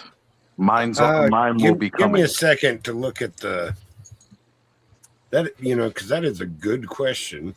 Yeah, Otho, is I because, that- have to look at the pictures. So because if I'm gonna do a rock and put a slit in it, I'm gonna have to use my calibers to Is see it- what the distance is, what the thickness of that sword. Is that great sword about the same size as the Heavens brand? Because don't they use the same scabbard? That's a good no, it's not the Oh. same scabbard. You're getting Joe going now, Oz. Look at him. You know is what I like doing. Joe is the mythic expert. Joe, Well, I is the wouldn't call mythic myself an reference. expert about anything, but You are my reference for When you tactile. here we go. When you collect Also- enough figures of what Joe has, you just absorb some of the info, and just for him, that means a lot. But So I you also got a crap ton forget of a lot of figures. stuff, bud. There's two Well, that's Witnesses. other stuff in your life, like anniversaries and birthdays. Don't worry about that. there's two different thicknesses. There's Can you pull that up, Ed? Otho's normal sword is just the basic run of the mill sword. So And- it looks like that looks good. it looks Heaven brand sized. Heaven's brand. Okay. That's what I thought Jeremy had said. It was going to be the size of Heaven's brand to fit the same style scabbard as Heaven's brand. Yeah. How much is I'm gonna looking be? at that. That is Heaven's brand, isn't it? Just the retooled scabbard. a little bit. Yeah. No, it's a different sculpt, but the Oz is right. The scabbard is. I thought he was talking about Otho. Now, Otho, is Yeah, that so- like Stormwind guard looking guy? It's this guy right here. So Yeah. that's Okay. a big mark. Thanks, Ed. I think we got it. Yeah. This is Yeah, Otho. and that looks like it's going to match up good with King Arthur. Oh no, it's no. I won. All right. Oh, that's so cool. Yeah, I can work with that if that's the thickness, because this is Heaven's brand. So yeah, I Right. could probably work with that. Yeah. Yeah, I know that sword. I think I drew it. I will start. Right. I'm already looking at stuff. There we go. You've been my muse tonight. I don't know if that's a good thing or a bad thing. It's a good thing. I'm hoping it's a good thing. Oh crap! Thanos is back. I like encouraging us. Bud, you knew he was back. We were just commenting on the She-Ra. Oh my God! Did you see the cow? Holy Bud, did you Jesus forget your own Christ. clubhouse again? I literally just spaced to like when he was in the car and disappeared. You got me. You guys just. Good night, Sorry. everyone. We Good love night. you, Bud. Yeah. Bud's not here anymore. If I could make a bunch of those up and have them at Legion's Con for when everybody gets their King Arthur. Right? Oh man, Thanos, that looks good too. Yeah, Oh, it that would be does. great to have those stones for Legion's Con, Right? because people are going to be looking. Right? Alex got to start making the round tables. You can make the stones. Right? There we go. I think maybe I'll have a discussion with somebody. Gonna go gangbusters. It's gonna be great, and it will be all my fault. Ha ha ha ha ha ha ha ha. I'm looking at a really good rock. Nice. You know how to flock. Yeah. Mossy flocked the shit out of that bitch. So Thanos, what other stuff did you see while you were there today? Any other pickups or? I was trying to not spend money. I easily could have Fair spent too enough. much money, but I just got a few of the Hordak MX stuff. I did post some pictures of Skelly stuff, Broman stuff, and Hatter's new reveal in the clubhouse chat. Nice. Ed, if you are able, you can bring that up for us. Like I said, Ed, I wasn't feeling the FOMO because I had accepted my situation. And then when everybody started going to the premiere Monday, I was just like, oh man. And then everybody's going to be hanging out this weekend. Oh man. And it still wasn't quite real yet until everybody was like posting pictures yesterday. And I was like, I should be there, man. Would have been But cool. yeah, oh man, it would have been cool. It would have been so fucking cool. But at the same point in time, everything happened as it should have. Look That thing is at- ridiculously massive. Like, I saw him building it, and I knew it was big, but then seeing it, it was like, oh my god. when you're Yeah, standing the next pictures to out it. there, it's crazy. Oh god, it looks so good. Skelly, you genius. Man, that thing's awesome. I have to post I'm gonna have to repost these pictures and meme them all with Indiana Jones. It belongs in a museum, and then tag the toy museum. I love that design for the Castle Grayskull with the fallen wall. Oh my god! And that was Broman's castle. Right, the one that he had been working on, which because of his camera, we could never all see all of it at once. It was really So- cool to see all of his stuff, like, actually in person, like, get a good look at it. I should have taken more pictures, but Yeah, that's always the case, right? Like you get caught up in the moment, and you're enjoying the moment, and you just don't get the pictures. Look at that. yeah, that was Hatter's reveal for today. Nice. Is this the scalper one or whatever the hell he's calling it?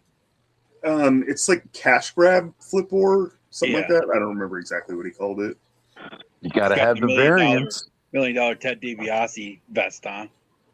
But he's got like Doc Ock arms, and he said it's going to have middle fingers for each one. It's going to be all bendy. The arms are going to be a little bit longer, and they're trying to get it to where the arms can support the weight, so you can actually like stand on his arms. Nice. He's got to come out with like some packs of cards, accessories to go with it for the hands, because like that's like one of the big things now. People are complaining about the scalpers getting into Targets first thing in the morning and buying up all the Pokemon cards, and then like kids are getting pushed out of the way by them. You know, if I'm hunting in the retail setting and I'm going for stuff and there's a kid that's looking for what I'm looking and it's the last one on the shelf, like these scalpers are like pushing kids out of the way to get to this shit, I'm sorry, I'm handing the toy to the kid. Yep. You know, and not everybody has to agree with me on that. You do what you want, but I know what I'm doing. I'm handing it to the kid because it goes right around with like what I was saying about giving back to the community and share, being able to share this. You know what I'm going to do if I don't get it in store? I'm going to come home. I'm going to sit on my computer and go order it online. Yep. Yeah, you know, that's what I'm going to do. Let the kid get to take that toy home today and go open it up and play with it. Now, if I find that little fucker's selling it on eBay and he didn't open it when he got home, fuck that kid. There was a kid that came by Skelly's, and he was like, he had a vintage Scareglow that he spent $200 on, and he was putting it on like Skeletor's playset or Skelevator's playsets, and I was just like, oh my god, like $200 vintage toy, little kid. All I'm saying is that kid's got great taste. Just saying. I approve of that kid's life choices so far. Vintage Scareglow, $200. Wow. There was some stuff there that I would have liked to have gotten. They had the Doomcopter from the New Adventures. I feel like I should own that, but it was like $200. I was like, yeah, oh no. Not really the price tag I'm looking for New Adventure stuff. Sorry. yeah. That's like the most I'd be willing to pay for fucking Nordor or something. Maybe the Eternia spaceship. I would not be spending that much for the Doomcopter. Sorry, it wasn't that cool of a toy. I'm sure I could find an opened one, like because it was still in box. Like, yeah, well, that's a bit different too. You know what? Fuck that. I'll just go buy that new Skeletor mask at a Target. I'll make my own fucking Doomcopter. The same gimmick. Fuck 'em. But yeah, there was a ton of cool stuff, and they had like the classic Gray Skull and Snake Mountain there. Yeah. John took a really awesome shot earlier today of it was Classic Skeletor walking up to Classic's Grayskull, and he did this thing where he lowered the camera so it's like this more worm's eye view, and it creates a depth of scale with Skeletor looking at that Grayskull, and like the way it looks so much bigger from that perspective, and how the depth of field is, so that it creates this more massive scale, is really cool. It's something he has not posted publicly yet, so I'm not going to share it because I don't know, it might be part of an upcoming collaboration that he's doing. So I'm not going to share it here tonight, but when it goes live, guys, make sure you're following Emerald Knight Photos. Takes some great shots. Yeah, it does. Yeah, scalpers on Walmart's site are selling Chronicles for double. And the worst part is they probably ordered it online from Walmart and then are reselling it, even though they don't have the product in hand from their third-party seller account on Walmart.com. Fuck those guys. But you know, Walmart lets them do it. Yep. Yes, they do. And Amazon's the same way. Same thing with Target. They let these third-party sellers sell these products on here, and until they start cracking down, they don't care. They made their sale. Yeah, and they have no incentive to crack down. They don't, because it's honestly it's working out better for them, because if people are snatching them up at full price, that's less that they've got to put on clearance later because nobody bought it. Right. So they don't mind the scalpers buying them for full price and then turning around and selling them. The only way we battle back is by refusing to buy from the third-party sellers. And, you know, when you go down that route, like I said, a lot of people were trying to get those X-Men 97 figures, and their prices all got jacked up real quick because of it. Mm-hmm. And like I said, most of them now you can still buy off of BBTS for retail. Like $25 for a Marvel Legends that you would have spent in store. So, you know, it's just one of those things. Now, mind you, certain characters you still can't really find on there, like the Wolverine. But then Target had those back in stock. I came across a ton of them, and that's when I actually picked mine up. Then, because I bought that Wolverine, I ended up having to go spend another $100 and some odd to get the Sabretooth and Wolverine 2-pack. And then while I was like, well, you know, I still got enough money, I might as well buy this other Wolverine and Sabretooth. And then let me go buy this other Wolverine and Sabretooth. And next thing I know, I'm looking at, well, this Wolverine I had to get, and it came with Storm in the black costume. So now I need to go collect the other 80s styled costume, you know, the Byron, friggin', I want to get the other Burn X-Men. And I was doing that again today. I was looking at it. I was like, how much is that Colossus and Juggernaut 2-pack going for? Somebody's like, why don't you get the Colossus and Kitty Pryde 2-pack? And I was like, because the Colossus I want, he had like the shoulder pieces that curved up into little points, not the ones that wrapped around his deltoids. And that's the one that comes with the Kitty Pryde 2-pack. So that's not the Colossus I want. Damn, don't you even read the comics? Shit. Marvel Legends in those 2-packs, man. They get you. Yep. They get you. And the funny part is, it's like, honestly, I still want to go get the Storm that came out with, like, the Storm that came out with the X-Jet, the Blackbird, freaking, like, she's at Ollie's, and I'm still not buying her at $12 because she comes with the jet that I'm never going to fucking use for anything. But I want the Mohawk haircut so I can pop that head off and put it on the black costume Storm I have. So she's got the 80s Mohawk. You know what the problem with Storm, though, is like the skin tones are like not consistent. Like, not at all. Yeah. They're not even consistent amongst the different Wolverines. No. You know, it's just Hasbro. They don't care about that. This one's not going to match this one. And you're gonna have to buy 3 of them to get the one that you want. And then they use different joints on each one, so you have a hell of a time trying to make the one that you want. Right. Like when I got the whole Build-A Artifact wave from Indiana Jones, and I was like, I'll just take the young Indiana Jones head off of this body and put it on the old man Indiana Jones on this body. Nope. No, you won't. Different neck pegs. Yeah, totally different sized. And that I'm spoiled because Mythic Legions, everything is pretty much the same from 1.0 Everything's to 1.0, uniform. except for the 2.0 stuff. And it's like, that's okay. Because there are That 2.0. whole Indiana Jones thing was stupid, too, because they gave that loose hat with same wave. Quick Kick, but the loose hat didn't fit any of the friggin' figures because it's so small. Yep. And again, it was... The worst part is like all of those figures that I was looking at were all from the same fucking wave. Yep. And they couldn't even match it for the same wave. Nope, that's Hasbro for you. You know, it's their way of making sure you're going to buy all of them.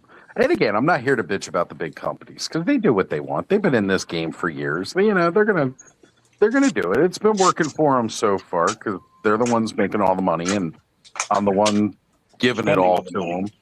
So, you know, they programmed me well when I was a kid. took that collect them all on the back of the package to heart. Yeah, but those were different times back then. They were. When the toys, geez, I remember, and I'm going to be showing my age here, but back in '82, when Real American Hero line came out, you could go to Kmart or you can go to Toys R Us, and you could get a G.I. Joe action figure on the card for $1.25.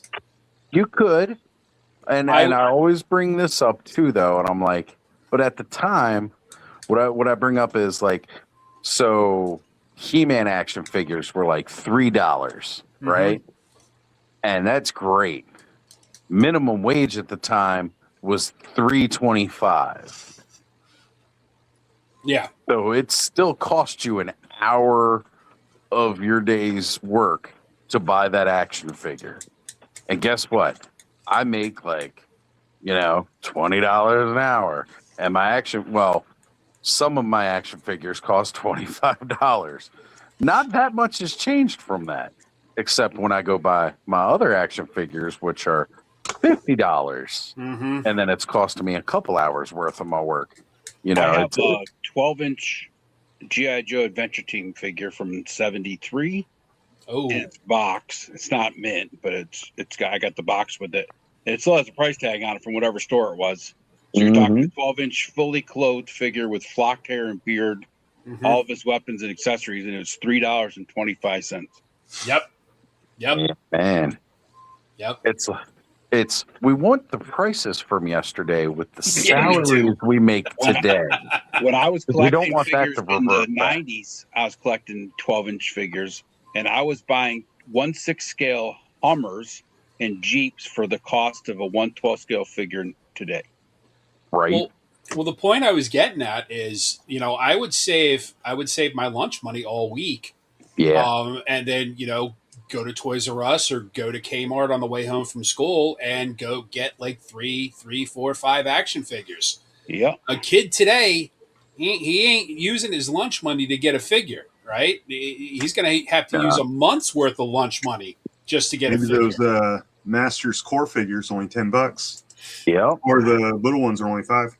Right. It's true. It all depends on what you're buying. It depends on who it's priced to as well. Again, we know the market has shifted, and a lot of those are aimed more at us than just kids. Yes, because that's where the money's at. And you can definitely tell the ones that are aimed at kids because they tend to be a little bit cheaper in cost. And, they might not, typically they don't have as many points of articulation because the kids don't always care. Connor's gotten real picky about articulation now. Like I said, he calls himself a poser because he poses them on their shelves, not realizing the connotation we all have for when somebody calls themselves a poser. Like, don't call yourself that. Articulation, really doesn't bother me all that much. Like, I don't need on every single action figure double jointed knees, double jointed elbows. Nah. I don't need it. Like the Mythic, like I was leery at first when I was first getting the Mythics because I was so used to Classified and Action Force and some other toy lines.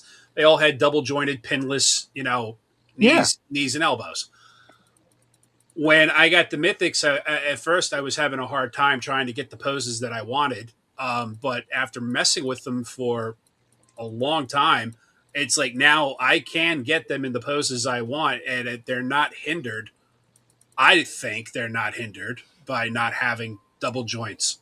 It does help that they have like a ball in the waist. Yes. Not a twist. Right. Yep. So like the Valiant Knight, I can get literally get him to go put his arms across his shoulder to get the double arm, the double hand on the sword. Yep. And I don't need butterfly joint in the shoulder to do that. There's enough articulation in that figure to do that. You just got to, twist him a certain way and, cock the arm a little bit, and it looks fine. So, I don't know. I'm a pretty big fan of butterfly, though. It's a case by case basis, right? If the butterfly is done right to where it's not, like your eye is not immediately drawn to it, right? And then that's fine. But you get some of these figures where they do put butterflies in, and it's like, oh my god, what happened to your shoulder? It's dislocated. It's like your eye just immediately goes to that, and it kind of like just breaks the whole illusion of that figure. Yep. Shane's bringing up too much articulation is only a bad thing if it takes away from the skull. I agree, and that was one of the reasons Four Horsemen didn't put a lot of that articulation in, right? For so long, because they wanted it to look a certain way, and if it broke the way that was, so they found out a way to get it to look good and add those points of articulation, which we're seeing a lot of that coming out with the Reign of the Beasts wave and some other ones that have come out since. And it's good to see that, but is it always necessary? I don't always think so. Like if I get a Spider-Man figure, yeah, I feel like my Spider-Man figure, I want him to be like super freaking posable. So I want as much good articulation in there. But I don't want a weird thigh gap when, he's down in that squatted position either. Yeah. Like I think the articulation, it makes sense for a Spider-Man. Yes. I don't know how many medieval contortionists there were, for my exactly, especially in like big bulky armor. It's like, I'm not gonna have all that mobility. I would not expect a knight to be able to get down into the same pose as a Spider-Man. So I feel like, and why would they, anyways? I can't, and I have human articulation. So a double elbow on a knight in a suit of armor doesn't make sense to me, because you know what? Just knowing how that armor fits and how that armor moves, it wouldn't make sense for me to have that kind of range of movement in that, or a butterfly, because the cuirass alone would keep me from being able to do that, again, full range of motion that a chest, articulation would need. It doesn't make sense in those. Now, a barbarian who's not wearing encumbering armor or something like that, then yes, if he's bare chested, I might want to see a bit more range of motion with that. I like some of the adjustments they made where like they can hold a two-handed sword with two hands and things like that. Like the Valiant Knight, and stuff. Exactly. Those were good moves. That makes sense. Yeah. But the double joints and some people say that they're articulation snobs. I'm a consistency snob. I want my shelf to look like they go together. It's not the individual joints, but if all the figures have double joints, I'm fine with them. But I don't want it depends them to what have you're this. doing, like with your figures too. Like if you're doing like a lot of photography, you want more articulation so you can hit a lot of a range of poses. But if you just like, I like how this looks, and I'm gonna sit it here and just stare at it because it's awesome. Right, which is really what I do. Yeah, a lot of people like that's half the collectors at least.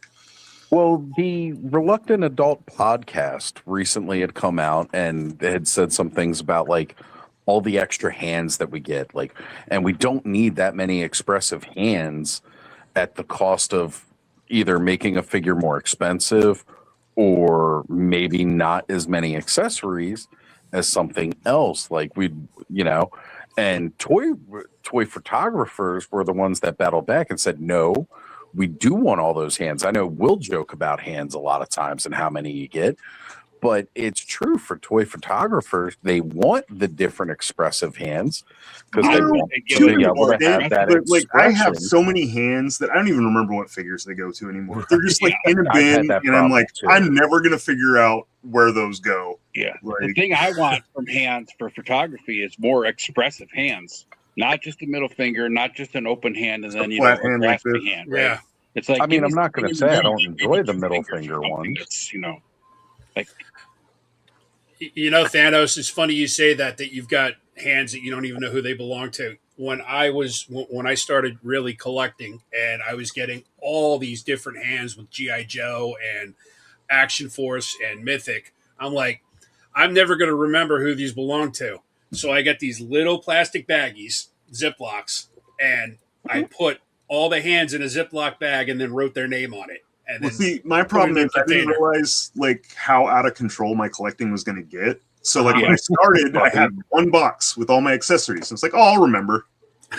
No. I knew I wasn't going to remember. Oh, this will So- be big. I'll figure out whose hands these go to. I'll just look at the gloves that's on there. Yep, that's not going to happen. No. I got to jump off the mobile and hop back on the laptop real quick, but I'm going to drop this before I go. And not just expressive hands, expressive I faces. think a good compromise would be packs, like expressive packs. Like you get a Yes. standard figure. Yeah. Cool. Somebody who wants extra hands and extra facial expressions buys heads That's and one hands. thing I think Bobby Vella did right. Like he had the regular heads, and then he made the Yes. streaming head packs. You know, and made some Yep. hand packs that were expressive. That was a good move. Yeah. Yeah. 'Cause if smart. you want them, you can get them. If you don't, then don't get them. It's no big deal. Right. I actually bought one of those hand packs so that I could have more for my Thanos figure. Yeah. Which still blows my mind why a standard head and standard hands fit that figure when it's a bigger buck. It doesn't make sense. Works though. It works. It just still doesn't add up in my head. You know, we were just talking about the scalpers a little while ago, and it got me thinking. You know, we didn't have this problem pre-COVID on eBay. It seemed like the prices on eBay for any particular toy or any particular thing that you were looking for was reasonably priced. And I mean, correct me if I'm wrong in this assessment, but it seems like ever since COVID, when people were trapped in the house and, you know, these scalpers figured out that, hey, you know, we can start raping people because I they're don't going to think pay. it's really scalpers. I think the fact of the matter is that everybody got bored and people Mhm. started getting hobbies, and then the demand really popped up. So then People it had became, time for hobbies. yeah, it became Okay. and then the scalpers came in and said, okay, well, there's a demand for this, so now I'm gonna beat people up with it. So Because I remember, you know, for a long time after COVID, when the restrictions got lifted, and I couldn't find G.I. Joe classified in Target or Walmart anywhere because whenever they got their shipments, the people were there like as soon as the store opened and just bought everything up. And then you go to a local toy show here in Jersey, and they're reselling them there at 3 times, Yeah. 4 times the people are price. still doing that shit. That sucks. The thing Yeah. that I I get hate, frustrated. I'll go to like the local toy stores and it's like, yeah, somebody cleared out all the Rosses. Like I know it was at Ross. Like yeah. Yeah. I The mean, thing I hate about eBay is that it made people that have garage sales, where you used to be able to find like used toys at a good price, Right. are now You like, can't- oh, this you was can't sold anymore. more on eBay. Yeah, but you're selling it at a fucking garage sale, dude. You're not on eBay. You're yeah. on eBay Here's- prices, sell it on fucking eBay and pay the fees. here's the thing. They're not even looking at the sold at prices No. on eBay. They're Yeah. looking at what people have it posted for. Well, guess what? There's a reason that they're still posted for sale on eBay Yep. and not sold at that price. You really got to take like the last 6 sold at and average it.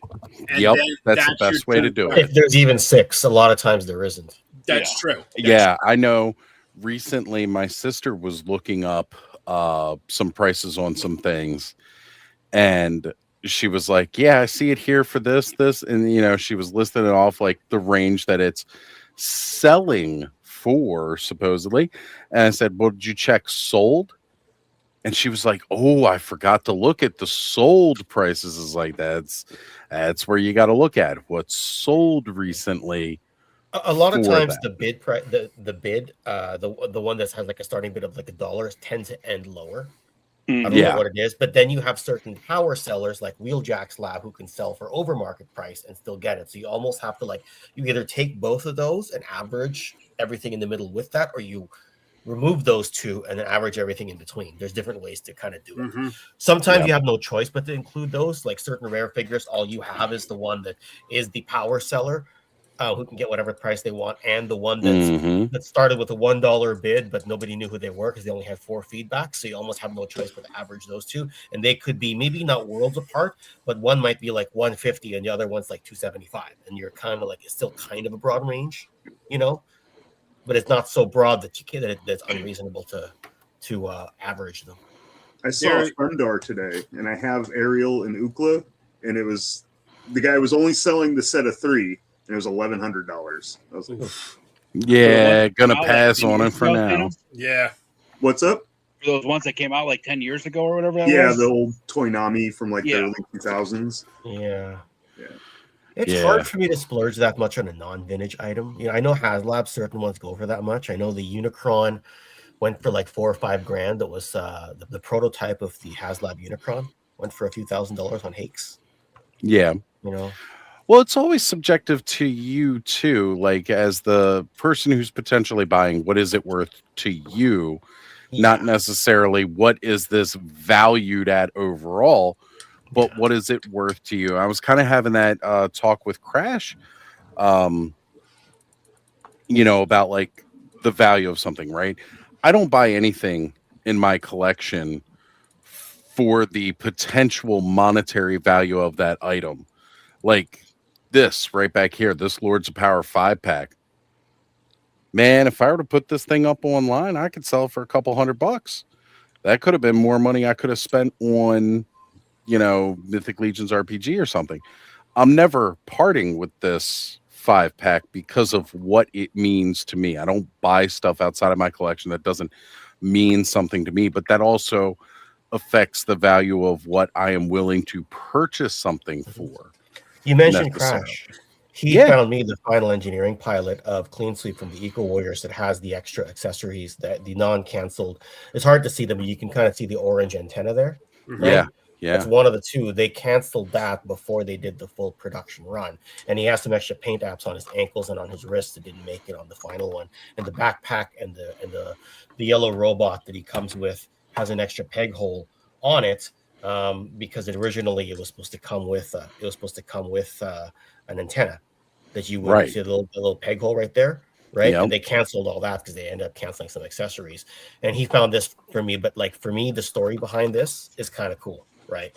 I didn't have this one growing up. I had other Eco Warriors growing up, and that was kind of so it kind of becomes special to me. You know, I actually broke one of the accessories when I grabbed it. But whatever. He was, you know, one of the cool ones because he came with that extra drone piece. Yeah. You know, like again, he was more of a playset to himself.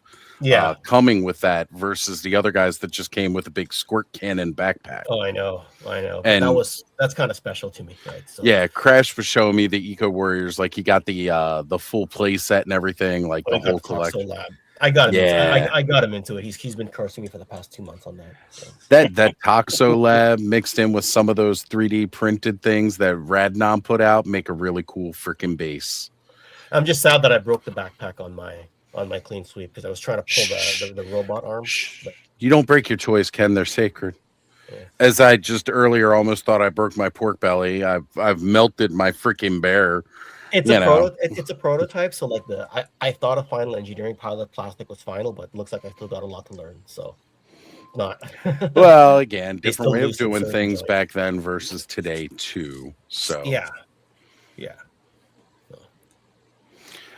Yeah, you know what? Andrew's here saying, like, I think COVID opened up the collecting community because he didn't talk to anybody about collecting until COVID.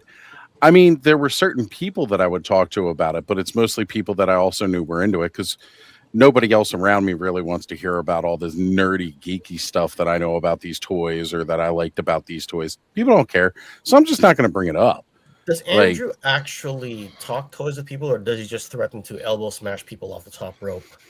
And I don't use know. some He apologize introduced people? himself to me by threatening to put you through a table. So Yeah, and you're just sitting there like, what do you got against Ken? And all of a sudden you find, oh, this is Andrew Davis. He's cutting. I a was promo. mean mugging for a moment, Ken. I was like, "What? What'd you say you're gonna do to my boy Ken?" And then he was like, "I'm Andrew Davis." I was like, "This makes sense now. I got Yeah, you." he did the same thing to me like 3 months earlier. Right? I'm just like, who's this guy that wants to put me through a table? I don't have medical insurance in the U.S., man. Most of us in the U.S. probably don't. Well, we have medical insurance, and we're still not going to the doctors because it's still too fucking expensive because we got a high ass deductible. I can definitely relate to that statement. I was a closet collector.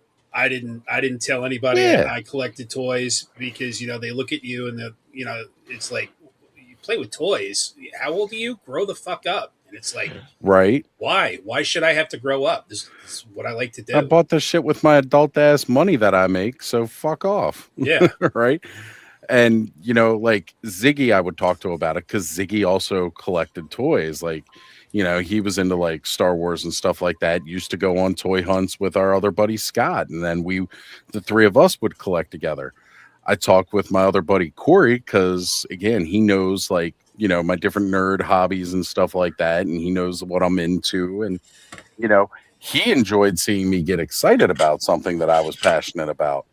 But like talking to your average everyday person, I didn't have that platform where there was other like-minded collectors until I really started getting into, and like Andrew said, around the time of COVID, checking out all this stuff. Now, mind you, it was around that time that He-Man came back, which was one of the reasons why I was looking at all these videos on YouTube, with different origin stuff, or how, like, hey, now I got He-Man and Skeletor and Battle Cat, what's a really cool custom looking Castle Grayskull? And that's how I found Skelly's channel. And again, talking to people within this space in the different chats of different live streams until I finally started doing this, and then having, again, all these other people. Like Thanos was just somebody that I knew from other chats, and until I invited him on one night, and he was like, yeah, sure, why not? I'll jump on.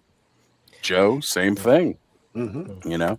And then we all got to talking about our hobbies, and everybody else likes talking about our hobbies too, because it's their hobby. And I like that connectivity-ness of it. Again, that community of it all. We're all states apart from one another and everything else, different sides of the country, sometimes in a different country entirely, or across the globe. We've got some friends in Australia, New Zealand. It's great that there is a space where we can all come together and just talk about this stuff and have fun with each other, because we're all into it. And we all understand when we bitch about the price of the toys going up and what they come with, and maybe if they cut down at the expressive hands so that they could cost a little less. Look, they cut down on them hands. They ain't going to cut down the cost of the figure. They're still going to charge you the same amount. I just spent $150 on a figure. Don't regret it at all. Right? I mean, seriously, Yeah. Has anyone heard how Motriverse has gone? Because I've heard it's been amazing. I think Thanos. Yeah. I was there this morning. Thanos I was just there. got back a little while ago. Yeah. Was it a pretty big venue, or?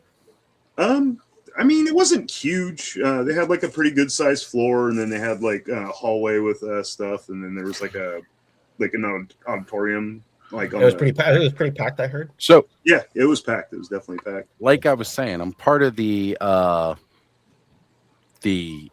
organizers chat. If we want to hear some comments from some of the people that helped put this thing together, congratulations to everyone. Amazing shit. You all have done so much work, and it's paid off.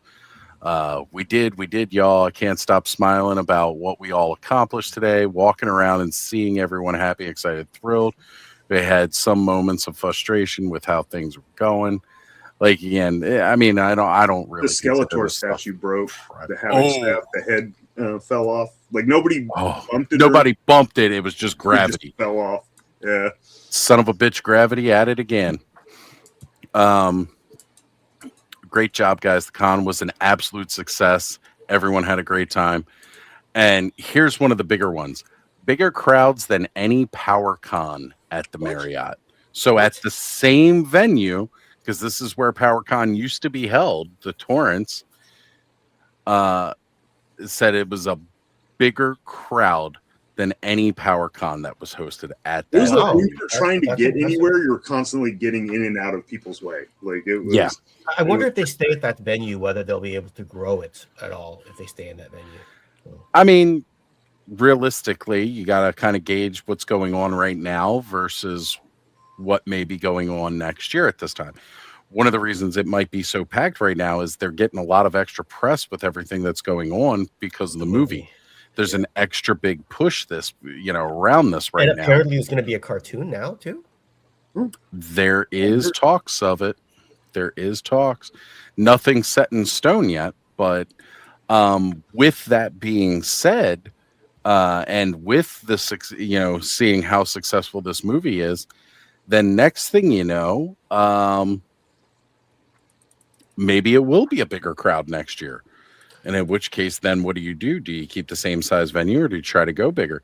This venue has history with this crowd because of PowerCon in the years prior, which definitely helped a lot. I know Alan was saying earlier he heard a lot of people talking about the last time this con was here, not necessarily realizing that it was not the same convention. It was a completely different one, but it's just the same theme. So this is done really, really well. I'm super proud of those boys, man. Like it's just the timing is right and everything. And I messaged my sister and I was like, can I do a side trip to Redondo Beach if I come visit you in Sacramento? She's like, yeah, just go do it. Just take a 4-day side trip. Just come back and visit, So there you go. Take 2 weeks, go to California. There you go. Next year, Ken, you're setting it up all along.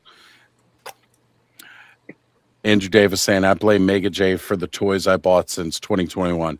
Andrew, as long as for introducing me to Andrew. As long as you still blame me for the dragon, that's all I'm worried about. I want to know because I was strictly Motu, and then the whole Legion thing like busted me wide open. Now I collect way too much stuff because you see how it all works, how it gets in. I'll happily take credit and say that I am sorry and you're welcome. Yes. All at the same time. What can you say except you're welcome? Yeah, exactly. I just need to recut that whole video for everybody who I've gotten into Legions. Yes. That's it. The enablers. Brick's a big one. Brick's always introducing me to new stuff every time I watch the freaking news.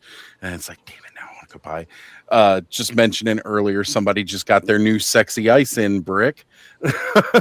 So, again, wasn't it Ian? Yes. Yeah. What's going on, Jeremiah? G.I. Jetman in the house saying, what's up, Oz? Panel in chat. What's going on, brother? Jetman.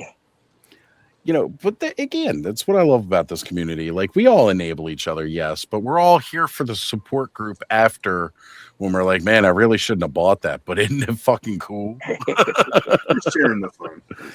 It is. And again, if buying this stuff and getting involved in it is stress, is the only way I can say that you're doing this hobby wrong. If it is causing you real life stress to be doing this, then I understand. It was causing me some stress for a little while, and then I realized I don't need to get all of this. No, I don't not get all of whatever. It. Like, pick and choose. That's it. I'm very choosy about what I pick for my collection, and there's tons of times where I see stuff and be like, that would be really cool in my collection, and I still pass on it just because I'm like, for whatever reason, I'm like, I would love to, but at the same point in time, I don't feel that I really want to or need it so much, we don't need any of it. What was the 4 Horsemen line? It wasn't the Gothotropolis, but the other animals. I saw a bunch of those today. Seventh Kingdom. Yeah. They had a bunch of those there. They were super expensive, but I'm like, damn you. It was at Eternia Dreams booth too, wasn't it? Yeah, it was. Because Alan has those at every show he goes to. And everybody says, wow, they look really cool, but they're really fucking expensive. But see, again, it was smart for him to take that over to the West Coast. Because, yes, all of us here, we've seen those on his shelves while he's here on the East Coast, and we've all passed. He's got new potential customers over on the West Coast that have never seen his wares before. He was doing business. He was busy the whole time. So he posted earlier today that he is contemplating that when the Westminster store finally closes, because that mall has been dying a very slow death. And I'm pretty sure one of the reasons it's been able to hang on as long as it has is because of Alan's store, because of Eternia Dreams being in there. At one point in time, he had 3 different shops within that mall. He had his main Eternian Dreams. He had an entire store dedicated to Funko Pops. And then he had another store for electronics and video games. He had 3 different shops located in that mall. Since he's closed the other 2. And now he just has his main toy store there. And then his location in Frederick, which he opened, which they're doing well in Frederick, in that mall. It's a little bit busier, not as dead. And he was saying when the Westminster store finally does close, when that mall goes away, or when he's done paying that lease, then he is looking for potential shop locations so that he can have a store on each side of the country, which again, it honestly kind of makes a decent business sense because there's people over there that haven't seen his wares before, and that's potential new customers. And if he has one on each side, he has easy potential to do without having to pack up an entire store's worth of inventory to drive out to the West Coast to do a show on the West Coast. He's got a store there. He's just got to load up a truck with whatever inventory he would need for the show and drive within the West Coast. I don't owe you nothing. You're welcome. All right, I'm going to take off, boys. I got to get up early in the morning, so I got about 4 hours of sleep. So, all right, Ed. Well, I don't know. It's good to see you again, brother. Yeah, it's good to be on. I don't have to work tomorrow, so that's nice. That's nice. Yeah. That is a plus because we do miss you here, brother. We do, man. Yes, we do. Yeah. Anyway, guys, have a good night. Weekends are like Good night, Ed. So see you, Ed. Yeah. It's hard to stay up late on a Saturday when you gotta be in work the next. Trust me, if I had to work on Sundays, I would not be doing this show this late. Oh, yeah, say goodbye. Yeah. I miss saying goodbye to him. Steve sent me an edit for our exclusive reveal for next week, and I have to go. I know you guys. Damn it. You guys are in crunch time right now, gearing up. That's what I spent all day doing is getting ready for our exclusive reveal for next Saturday morning, which means we can talk about it here on the nighttime. Nice. Yeah, but next week, not this week. Yeah, next Saturday. The reveal happens next Saturday morning, so we get to talk about that reveal tonight. At night, yeah. How soon do you prepare your thumbnail? Do you prep it on the day of, or do you prep it? It depends if I already know what I'm going to be opening this Saturday or not. Basically, okay. If I know in advance, like if I have a better idea what's coming in, what I'm going to have to open, oftentimes what I'm putting on the thumbnail is what I am opening, or if there was big news, then I might put whatever's on that news. Like again, typically if there's a 4 Horsemen drop, then I will be putting whatever the 4 Horsemen drop was on the thumbnail. Like next week, I know we may be putting some Reinforcements 3, Fair enough, yeah. It's just, I wouldn't mind getting us in the title, but obviously if Steve and I don't show up till 3 hours into the stream, maybe we're clickbaiting it wrong. I don't know. We'll figure something out. We'll talk. No, because that's how I get people to stay for 3 fucking hours. Okay, fair enough. So if you want to send me some exclusive stuff to put on next week's thumbnail, now here's the thing, though. I would only do that as long as your thumbnail is ready after the reveal. I can do that. Yeah. Okay. We'll talk throughout the week. I still have to see if Steve wants me to edit the video. Man, I make a video for him in a day, and he's just like, I might need you to edit it. I'm just like, if you want to, and you have the picture of the reveal, you can send me the picture of the reveal, and I can make that shit a silhouette, and then swap it out with the actual image after you do the reveal. We'll talk. Yeah. Because again, some people forget I actually know how to do a little bit of that digital art and editing thing. It's forgotten sometimes, but I am actually pretty damn good at it. Video editing, not so much, but digital artwork, I do.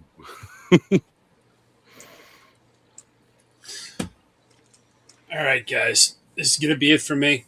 I've got to get up early. I'm going to see The Mandalorian. Nice. I was thinking maybe this weekend I should go see The Mandalorian. I was like, I got my tickets for Masters of the Universe for 2 weeks out. Maybe I should go see The Mandalorian. By the way, if you guys have not tried the Bounty Bundle deal at Burger King, it's pretty good. If you like Burger King food, it's really nice. I like burgers, period. So. Well, try the Bounty Bundle. I really enjoyed that with Ziggy a couple weeks ago when we got it. It was really good. That's good to know. Well, you know what? Mark's hopping off. We've been on for about 4 hours. And I know Thanos. Well, no. See, we got to go longer because Thanos is never here. And Thanos doesn't get to hang out with us as much anytime. And Joe is still here. And Joe's still here. I know. You know what? I'm actually just as surprised as you guys. I usually pass out by now. Wait a minute. Joe's still here. Now we got to end the stream just so we can say Joe made it to the end again. 'Cause that's a rare occasion. That is pretty rare. Well, You know I've been what? up since 4:30 this morning, so Me too. I'll say it, guys. I'll say it. Let's go ahead and we're gonna